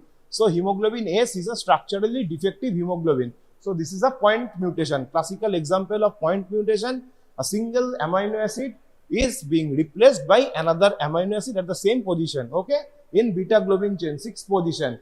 What amino acid replaces whom? The glutamic acid is replaced by valine. Okay, very good. Now this is the mechanism. So hemoglobin S is a defective hemoglobin. So this is the defective hemoglobin, and there is, whenever there is defective hemoglobin or sickle cell or hemoglobin S in the RBC, sickle hemoglobin in the RBC, there is a increased chance of adhesiveness and fragility of the RBC occurs. So there are two types of sickling. One is reversible sickling, another is irreversible sickling. So whenever the RBC that contains the hemoglobin S or sickle cell hemoglobin has been exposed to conditions like deoxygenation, acidic pH, stress, they are up to certain time, up to certain threshold, they can withstand their stress by reversibly sickling their cytoskeletal structure. Normally, in PBS or peripheral blood smear, what we can see, that RBC has a biconcave disc-like shape that has a central pallor, okay? But in sickle cell anemia, this hemoglobin, whenever the hemoglobin S or sickle cell hemoglobin is present within the RBC, those cytoskeleton of the RBC has been dislodged or has been defective to take a shape of a sickle.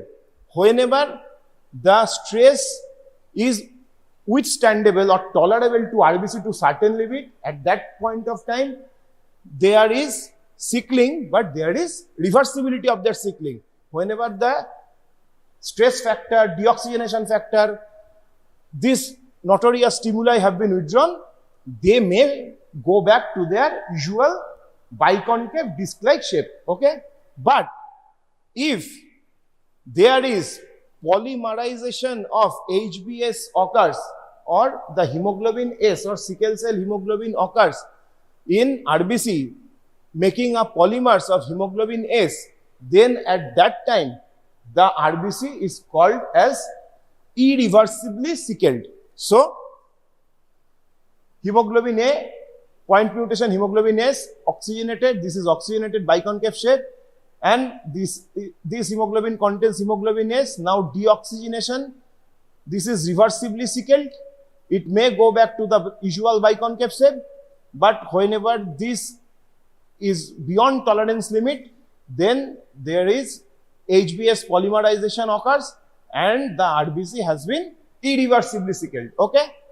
And as whenever there is irreversible sickling, those RBC, they attract each other, okay? Their adhesiveness increases, their shapes are deformed, and these incidents are very much pro-thrombogenic. You have written the short note in thrombus, okay? So this sickling increases the adhesiveness of the RBC. So one sickle cell RBC, they usually attract the other sickle cell RBC to make a collection or make a clot, and this aggregate of sickled RBC, they formed a thrombus or they formed a collection that is enough to cause obstructional part, okay? From this obstruction, the maximum number of clinical signs and symptoms occur starting from head to the toe, okay? So, this sickle cell RBC, these are making infarct in bony sinusoids or bone marrow, okay? This is normal RBC, irreversible if there is microvascular occlusion by sickle cell, okay? Membrane changes, increased adhesiveness, and increased RBC transit time in inflamed tissue, okay? There is occlusion of vasculature, whether it is in spleen, whether it is in bone, or whether it is in other extremity, like lung, or hand, or lung, or heart, anything, any organ. The mechanism is similar, okay? Sickling increases sickling, deoxygenation increases the sickling, and the increase sickling increase adhesiveness, and they form blood clot, and they are enough to cause obstruction to the distal organ. And if there is obstruction to the distal organ, what will happen subsequently? Hypoxia, okay? Distal organ will affect by hypoxia, will face hypoxia, and if there is hypoxia, what will happen? There is less oxygen tension, and if less oxygen tension, then more and more sickling will occur. So the vicious cycle of hypoxia, of sickling and obstruction will go on like chain reaction. Okay? Up to this clear to everybody? এই তোরা কি করছিস পিছনে? কি করছিস? Mobile game খেলছিস? Vicious cycle. So vicious cycle of hypoxia, sickling and obstruction are go in hand. First hypoxia, it aggravates sickling. Sickling leads to obstruction, and obstruction that leads to hypoxia to distal organ, and this hypoxia again contributory factor of sickling. Okay, clear? So changes in the property of sickle cell RBC, I told you earlier, that is change in cytoskeleton, changes in surface tension, increases adhesiveness, okay, increases hydrophobic interaction between two RBCs. So one RBC, one deformed RBC, one sickle RBC, they invite another sickle RBC, please do come, and we make a clot to obstruct the distal organ, okay. So desoxygenation leads to hydrophobic interaction between adjacent HBS molecules. This leads to hydrophobic polymerization of red cell membrane. Red cell cytosol become viscous gel as hemoglobin S polymerates to sickle form cells. Okay. Okay. And in the main, subsequently, what will be the result? The lifespan of the RBC will be lessened to up to 1/10 of its normal lifespan. The normal lifespan of RBC is 120 days. So in sickle cell, it is drastically reduced to 10 to 20 days, okay? And decreased elasticity of cell wall and rapid hemolysis due to the fragility of cell wall. If the cell membrane are fragile or weak, then this is very difficult to withstand the stress or withstand the other factors. And what will the breakdown of the cell occur? And if breakdown of the RBC occur, then hemolysis, breakdown of RBC, and anemia will occur, and clogging of RBC in microcirculation. So these are the properties changes in sickle cell RBC. Now major pathologic manifestation. I told you earlier, try to build up the concept of sickle cell anemia. You need not to memorize the everything, every details, okay. You can easily write down from your concept. So the major pathologic manifestation will come from 3 attributable factors. The most important is chronic hemolysis, next is microvascular occlusion, and subsequent tissue damage from hypoxia, okay. So chronic hemolysis, this is a hemolytic anemia. Why the RBC will be lysed? Because the RBC is weakened, their cell wall is weakened, okay, and their lifespan will be less, and they will be more rapidly destructed by reticuloendothelial system or reticuloendothelial cell of splenic macrophage. So there will be profound hemolysis, and from hemolysis there will be anemia. From anemia, there will be fatigue, there will be weakness, there will be palpitation, okay. From microvascular occlusion, from head to toe, from head microvascular occlusion, what will get? Stroke, transient ischemic attack, okay. Eye, retinal hemorrhage, okay. Fundal hemorrhage, okay. Chest, pulmonary symptom, ki hoy? Acute chest syndrome, okay. Heart, acute myocardial infarction, everything is attributed to the microvascular occlusion, okay. Ulcer, skin ulcer due to hypoxia, gangrene, okay. Hand-foot syndrome, same thing, tissue damage due to hypoxia. Now hemoglobin S and other forms of hemoglobin. I told you earlier, this is a autosomal recessive disease. So until and unless these are homozygous, symptom won't appear severely, okay. So whenever there is heterozygosity, it's important to know which hemoglobin is friend of sickle cell hemoglobin which are enemy of sickle cell hemoglobin. So, the friend of sickle cell hemoglobin is hemoglobin C. Okay, hemoglobin C increases the signs and symptoms of sickling. Okay, as because hemoglobin C is friend of hemoglobin S, but coexistence of hemoglobin C increases the signs and symptoms of sickle cell anemia. And who are the enemy of sickle cell anemia? Hemoglobin F. So, hemoglobin F that inhibits the polymerization of hemoglobin S. I told you earlier, the hemoglobin S need to be polymerized to irreversibly sickled. So, hemoglobin F is an enemy of hemoglobin S, and whenever there is presence of hemoglobin F, there won't be any signs and symptoms of sickle cell anemia. As because of this fact that sickle cell trait or sickle cell disease will not be manifested as clinical signs and symptoms until the age of 1, because up to 1 year there is presence of hemoglobin F or fetal hemoglobin in our body, in our circulation. So as long there is hemoglobin F in our circulation, it inhibits the hemoglobin S to polymerize and to cause subsequent deleterious effect due to microvasculature clotting and hypoxia. Is it clear? Ar ki ache? Sickle cell trait. Sickle cell trait may not be symptomatic because heterozygous condition. Okay? Hemoglobin C, hemoglobin S bole diyechi. pH and dehydration. Dehydration is a aggravating factor of sickling, and acidic pH is a aggravating factor of pH. Okay? Also, it depends on the transit time, that how much transit time the sickle cell hemoglobin is facing or sickled RBC is facing within the vasculature. If there is more transient time, there will be more chance of microvasculature clot and subsequent hypoxia to the distal organ.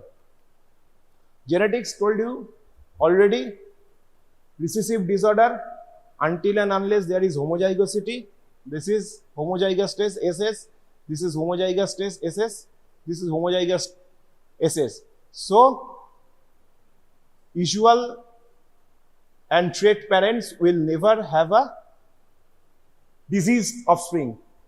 Usual and trait parent will never have a diseased offspring, but two trait parents surely will have diseased offspring. Okay? So, what will be our prime target from this picture? To counsel the patient before marriage that do an hemoglobin electrophoresis or HPLC. Pre-wedding photoshoot korbe, kintu tar ageo ki korbe? Prenatal testing. Okay? Jeta korar darkar, HBS, AG screening, HCV screening, as well as HPLC or hemoglobin electrophoresis. So, one trait may or must not marry another trait, or if they marry, but they will be very cautious to develop their offspring, because if two traits are married and produce their subsequent offspring, will definitely have a fair chance to get hemoglobin S disease. Okay? And now clinical manifestation, I told you earlier from the concept: vaso-occlusive crisis, hematological crisis, aplastic crisis, sequestration crisis, infectious crisis, and autosplenectomy. So these are major clinical manifestations. Vaso-occlusive crisis due to occlusion of blood vessel, microvasculature to the main organs like heart, like kidney, like liver, spleen, eyes, brain, everywhere. Whenever there is occlusion in microvasculature, there will be symptoms of vaso-occlusive crisis. Hematological crisis, where it will come from? From the hemolysis, for the destruction of RBC. Okay? So, these are called as hematological crisis. Next, aplastic crisis. Why aplastic crisis? Few cases of splenic hemoglobin S or sickle cell anemia if they are co-infection, if the patient have co-infection with parvovirus B19, those patients will have aplastic anemia because of faulty erythropoiesis. Okay, aplasia. What does the word aplasia means? There is no red cell production or any production of any cell line. Okay. Next, sequestration crisis. What is sequestration crisis? Because of pooling of blood to major organs which have highest number of capillaries, highest number of vasculature, or dual blood supply, like liver, like spleen, splenic sinusoids. So, very large amount of blood, they have been pooled to that organ, and this is called sequestration. The large organs that have maximum number of capillaries or sinusoids in their histological structure, they pooled the blood and they blocked the circulation to hinder it from going to other distal places. So this is called sequestration crisis. Infectious crisis, how will it happen? Infectious crisis will occur to the patient of autosplenectomy. Okay. In sickle cell anemia, the spleen is initially enlarged in size because of sequestration, because of increased hemolysis, because of excessive function of reticuloendothelial cell or reticuloendothelial system, and subsequently whenever there is clogging of splenic vessel or splenic vessel occlusion due to repeated sequestration and repeated block, the spleen will ultimately shrink in size. Okay, ultimately shrink in size, and they cut down their own vascular supply due to prolonged blood clot and prolonged hypoxia, and they will be detached from the feeding vessel automatically. This is condition called as autosplenectomy. Okay, the splenic vasculature is clogged and the spleen won't get any blood supply any longer due to repeated episodes of vasoocclusion and repeated episodes of hypoxia. Okay, so whenever there is autosplenectomy, the spleen is non-functional, there will be the highest chances of getting opportunistic infection or getting infections of that individual. Spleen is very important to combat the infections of bacterial infections. So in the patients of autosplenectomy, 3 major kind of infection will occur. What are those? Just remember the mnemonic, that is PIM or Prime Minister of India or PMI, whatever it will be easier for you. PMI or PIM. P for pneumococcal, M for meningococcal, and I for influenza. Okay. So in a patient of autosplenectomy or the patient of thalassemia, those need to have splenectomy for their treatment purpose. 3 vaccines are directed to the patients to combat this kind of infection. So what are those? PMI or PIM. P for pneumococcus, I for influenza, and M for meningococcal. Okay. So these are the main infections which occur in patient of autosplenectomy or sickle cell anemia patients. So these are infectious crisis, and last is autosplenectomy. So vasoocclusive crisis, obstructed microcirculation leading to ischemic injury to organ. So it started with avascular necrosis of bone. So your anatomy knowledge, avascular necrosis in bone, in very common in the which portion of the bone? Neck of femur. The vessels are, feeding vessels are like pinhook type. So there will be very fair chance of decreased blood supply and hypoxia of that area and subsequent necrosis of cell death of that bony area or that particular area. So avascular necrosis of bone, head of humerus, head of femur, ribs, these are very important sites of avascular necrosis of bone, and it is attributed to the occlusion of the microvasculature. Okay. Next, acute chest syndrome, most common symptom of sickle cell disease in adults. MCQ, acute chest syndrome. Okay, due to occlusion of blood vessels to pulmonary bed. Acquired asplenia, splenic sequestration, hand-foot syndrome, papillary necrosis in kidneys, cerebral infarction, enuresis, skin ulceration, retinal hemorrhage, retinopathy, priapism or painful erection in males. So these are all vaso-occlusive crisis state. So if you don't remember the entire list, you just dig into your concept that what will be the vaso-occlusive phenomenon and what are the common organs that may be affected or can be affected from this vaso-occlusion. Okay. Next, so this is a picture starting from head to toe. So what are the clinical manifestation? Bossing of skull bone, anemia and jaundice, large spleen and liver, pain or dactylitis, pain of the digit or bone. Okay, bone pain due to avascular necrosis, swollen tender hand and feet, hand-foot syndrome. Okay. So these are schematic diagram. So bossing, frontal bossing. Frontal bossing is also seen in the patient of thalassemia due to extramedullary hematopoiesis. Right? True cut appearance of skull. Now hematological crisis comes from chronic hemolysis. Right? So, acute splenic sequestration, pooling of blood in the engorged spleen. Aplastic crisis, when it will occur, I told you earlier, whenever it is co-infected with parvovirus B19, then aplasia will occur.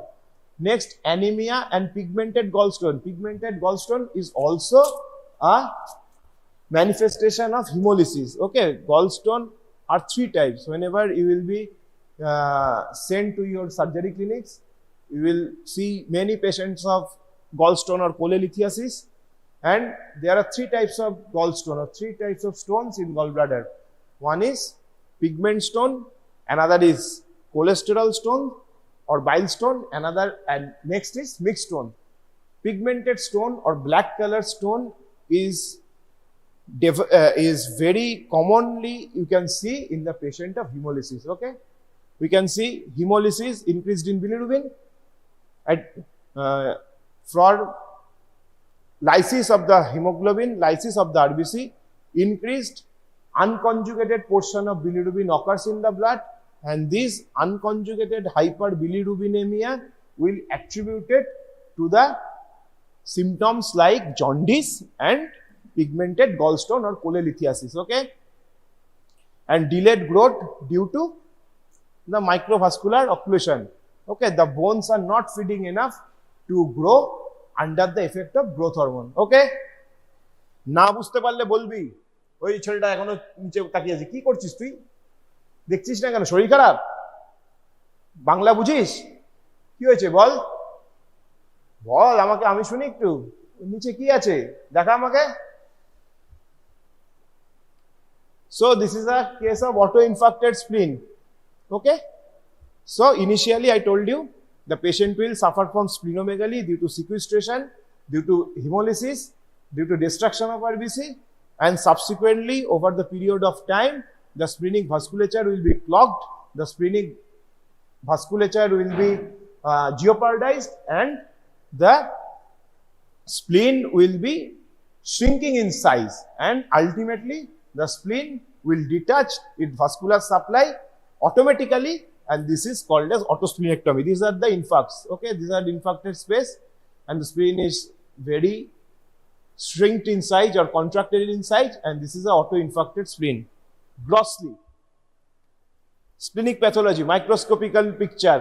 Okay, the engorgement of splenic sinusoids. You can see the RBCs. Okay, the blood, pooled blood or sequestration in splenic sinusoids. Okay, these are the RBC. Everybody can see this picture. Okay, so this is a gross picture. This is a histopathological. This is a macroscopic picture.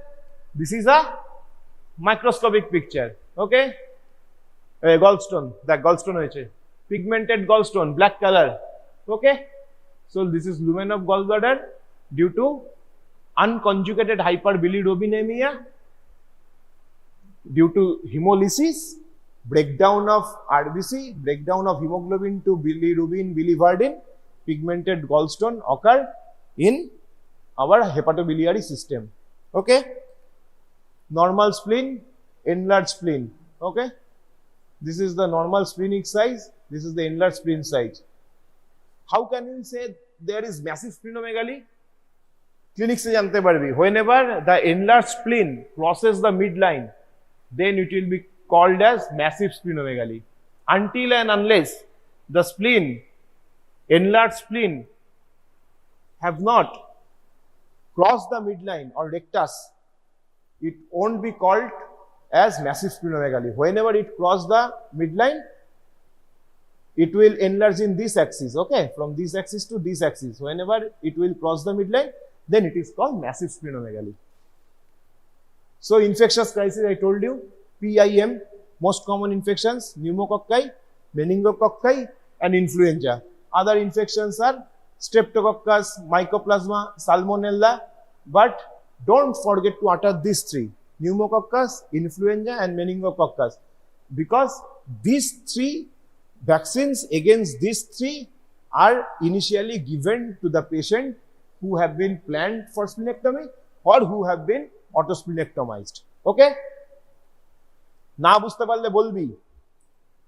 Common infections include বলে দিয়েছি cystitis, osteomyelitis, meningitis, sepsis. Sepsis মানে widespread bloodborne infection starting from a single foci. Complication of affected organ system. CVS এ কি হয়? Acute myocardial infection. Okay? Acute lungs এ কি হয়? Acute chest syndrome. CNS এ কি হয়? TIA হতে পারে, transient ischemic attack. Stroke হতে পারে, stroke আর transient ischemic attack এর মধ্যে পার্থক্য কি? What is the difference between transient ischemic attack and cerebrovascular accident or stroke? Whichever cerebrovascular accident won't last beyond 24 hours, that is called transient ischemic attack. Okay? If the time span of the insult or the time span of the cerebrovascular accident impact lasts for more than 24 hours, it won't be called as TIA. So transient means the time span of 24 hours. It will subside. If subsides within 24 hours, then it is termed as transient ischemic attack. Okay? Hepatobiliary system, I told you, gallstone, recurrent abdominal pain, autosplenectomy, urinary system কি হবে? Hematuria due to hemolysis, intravascular hemolysis. So hematuria will be there. Okay, renal failure due to pre-azotemia or due to loss of volume. Ocular complication, proliferative retinopathy, vitreous hemorrhage and retinal detachment, orthopedics, hand-foot syndrome, avascular necrosis of the hip and osteomyelitis. Okay? তাহলে সব সিস্টেমে কি কি হবে নিজেরা বুদ্ধি করে করতে পারবি যদি কনসেপ্ট ক্লিয়ার থাকে, তাই তো? সব মনে করতে হবে না, মাথা থেকে পা অবধি কি কি সিস্টেম আছে, কোথায় কোন ব্লাড ভেসেল ব্লক হলে কি সিমটম হতে পারে, এগুলো বুদ্ধি করে করে করতে হবে, তাহলে আর মনে রাখার দরকার নেই। Fish mouth appearance of the bone, এই যে fish mouth, okay.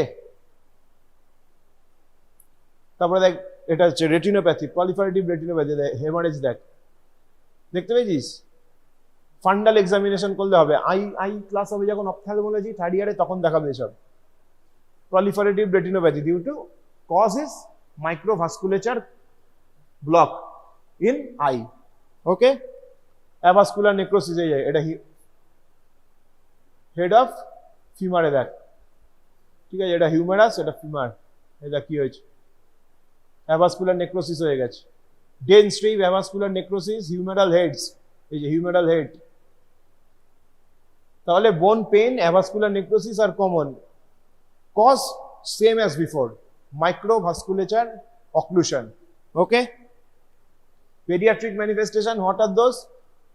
Young infants have recurrent edema, hand-foot syndrome, skin ulcer, chronic leg ulcer. Okay, abdominal examination may reveal splenomegaly, evidence of cholelithiasis, mild mid-childhood, the underweight and compared to children of the same age and height. Because of their chronic hypoxia, chronic hemolysis, there will be a profound retardation or growth retardation of the baby. Okay. So, along with the other symptoms, there is retardation, growth retardation, or the short of age or short of weight will be occur in pediatric age group. Other symptoms may also occur, but stunted growth and weight loss will be also be there in case of pediatric age group. Hand-foot syndrome, that dactylitis. Okay, most common manifestation of sickle cell anemia in children. Inflamed হয়ে গেছে, সোয়েলড হয়ে গেছে, redness হয়ে গেছে। এই যে এগুলো আমাদের ডিজিটাল আর্টারি গুলো কি এন্ড আর্টারি তো, নো কোলাটারালস। তাহলে যদি এগুলো ব্লক হয়ে যায়, there will be no collateral. তাহলে ক্রনিক্যালি নেক্রোজ হবে, আলসার হয়ে সেল ডেথ, গ্যাংগ্রিন হয়ে যাবে। হ্যান্ড অ্যান্ড ফুট সিনড্রোম, কেন hand and foot? Digital artery, no collateral. Okay, ওখানেই এন্ড আর্টারি হয়ে গেল, ওখানেই ব্লক। যদি ও ব্লক হয়ে যায় তাহলে রাস্তা বন্ধ হয়ে গেল, বাকি কোনো আর্টারি থেকে কোলাটারাল ওকে বাঁচাতে পারবে না। Pregnancy and sickle cell disease, very important. প্রেগনেন্সিতে কি কি হয়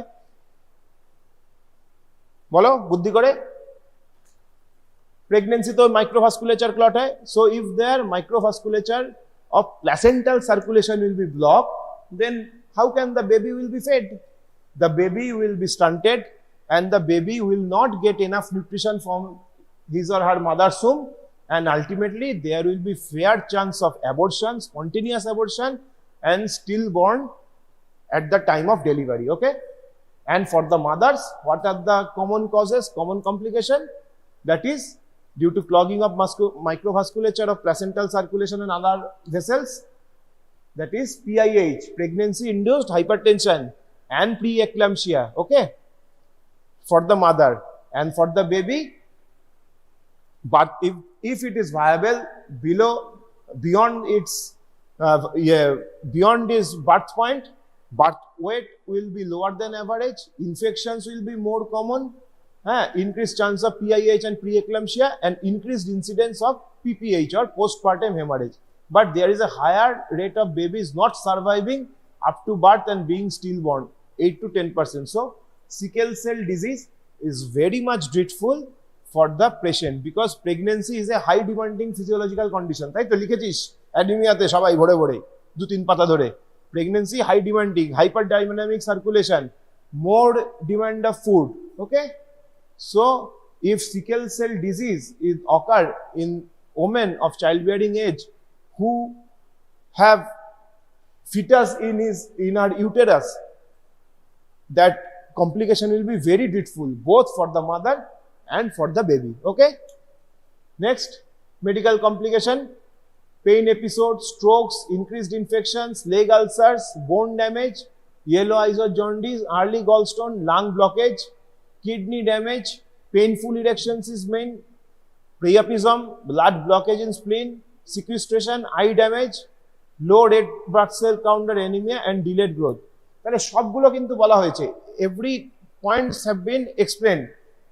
Okay, every points has been explained, but most of the points or most of the signs, symptoms and complication are converged to a common concept of hemolysis, common concept of microvasculature obstruction. Okay, investigations আসবে পরীক্ষায়, লিখতে হবে। কি কি লিখবে? Haemoglobin low because of this, this is a hemolytic anemia. Hemoglobin will be low, 6 to 8 gram %. For the hemolysis, what we will get? You in peripheral blood smear, sickle shaped RBC. Okay, another nucleated RBC, that is feature of hemolysis. Okay, Havel-Jolly bodies like inclusions in RBC, that is next also feature of hemolysis. Another এই যে sickling test with reducing substance sodium metabisulfite. This is a test that we do in our laboratory, that is sodium metabisulfite is a reducing agent that increases the deoxygenation or decrease the oxygenation of the RBC externally. So whenever there is adding of sodium metabisulfite in RBC solution or in blood, then there will be sickling. So this is a test called as sickling test. HPLC, hemoglobin electrophoresis, the gold standard method of diagnosis of hemoglobin S or sickle cell hemoglobin. Okay. WBC may be elevated. Why? Due to infections. Bilirubin may be elevated. Which type of bilirubin? Unconjugated hyperbilirubinemia, urinary cast due to hematuria. RBC will be there in hemoglobin, in urine, and Havel-Jolly bodies like inclusions, like NRBC. These are features of hemolysis. Okay. So this is a peripheral blood smear of sickle cell anemia. Like sickling, high power দেখছিস, like sickle, low power. এই যে sickle, দেখতে পাচ্ছিস? এই যে sickle, এটা irreversibly sickle হয়নি, এটা irreversibly sickle. ঠিক আছে, এটা দেখ sickle. Yeah. A target cell. Okay. So hemoglobin will be less, increased in central pallor, and presence of sickle type of cells in peripheral blood smear. দেখতে পাচ্ছিস সবাই? সবাই এখন হ্যাঁ বলছিস, পরীক্ষার সময় ধরবি রাশিদাকে। দেখ sickle cell haemoglobin, sickle cell এটা টার্গেট সেল, দেখ সিকেল সেল এটা টার্গেট সেল, এগুলো সব target sell R nucleated RBC, Havel-Jolly bodies, these are feature of hemolysis. Okay. And the characteristics feature is sickle cell hemoglobin. Okay, the sickling is occurs in hemoglobin. Is it clear to everybody? Everybody can see this picture? The nucleated RBC, like NRBC, target cell, oil immersion, 100 power. Tale, these are feature of hemolysis. Electrophoresis, gold standard. What type of hemoglobin? Gel electrophoresis are separated according to their charges. So this is normal, this is sickle cell trait, and this is sickle cell anemia. Okay. So elevation of this band or production of this band in hemoglobin S region. Okay. So electrophoresis and HPLC are definitive diagnosis to diagnose the case of sickle cell anemia, whether it is trait or whether it is disease. Okay. Treatment, very simple, oxygenation, not very simple but supporting. Oxygenation, because oxygenation will improve to go back the sickle cell to reverse their scenario. Okay. Deoxygenation leads to sickling. So our main stray of medical treatment is giving oxygen, adequate oxygenation that prevents sickling and may alter the reversibly sickled cell to go back to their original biconcave structure. Pain management, NSAID, opioids, hydroxyurea, hydration, very important because dehydration is a pro-aggravating factor of sickling. Blood transfusion because of anemia, because low hemoglobin, antibiotics because are given to combat the infections, the opportunistic infections, steroids due to reduce the inflammatory environment, and the most important but costlier treatment but definitive ones are bone marrow transplantation and gene therapy. Okay.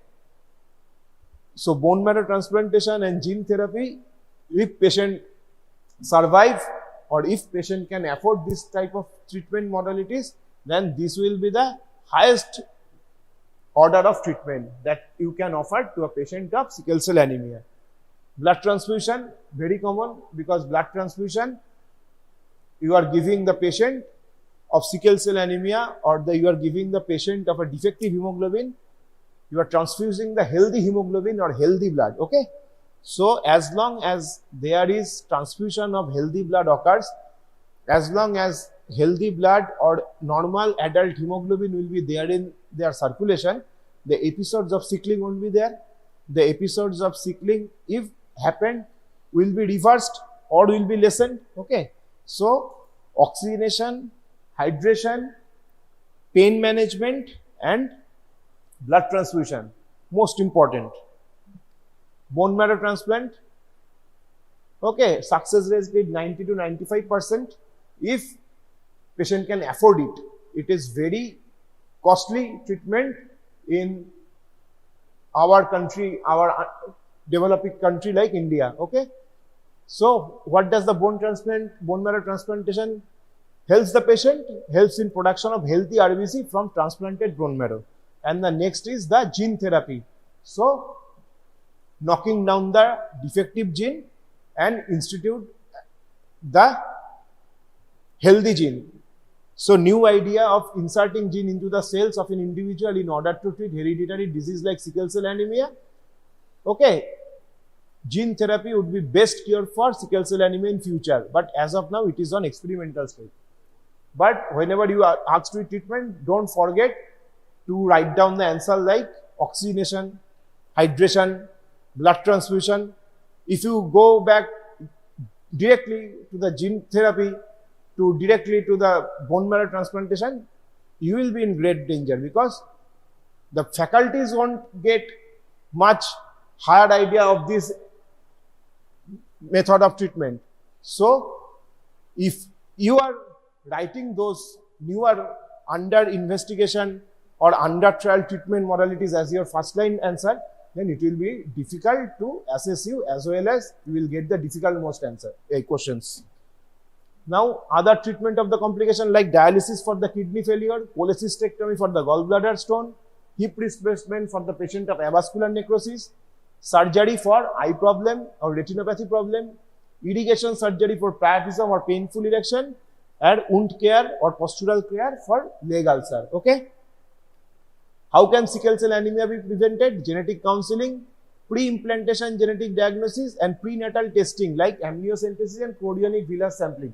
Chorionic villus sampling and amniocentesis are two methods that are prenatally invasive diagnostic procedure to take the blood or tissue sample from the fetus in utero, and they have been tested to check whether there is any defective allele present or not. Okay. So prenatal diagnosis, because the diagnosis is occurring before the birth of the baby. Okay. Precautions, regular health checkup, good hydration, vaccination, preventing infection, daily dose of penicillin, preventing strokes, that is cranial ultrasound Doppler every 3 months, preventing eye damage, fundus examination every 3 months, avoid alcohol, smoking like every other cause, cold climate, high altitude exposure. So there are 4 million sickle cell disease patients worldwide. So it is very important to know everything of this disease because of the question answer format for your examination purpose and for your physician purpose. Your class, your knowledge, if they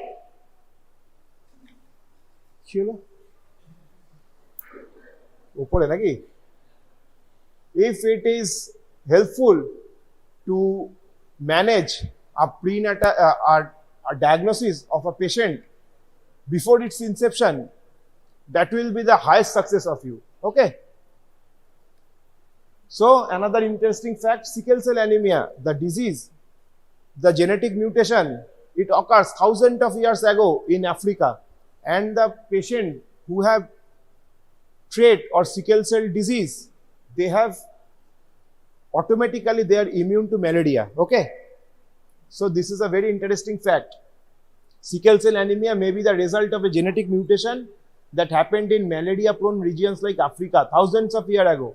People with sickle cell trait may have been more likely to survive malaria epidemics because they survived when others did not. This allowed the trait to pass down through generation. Okay. This is a fun fact. And now thank you everybody.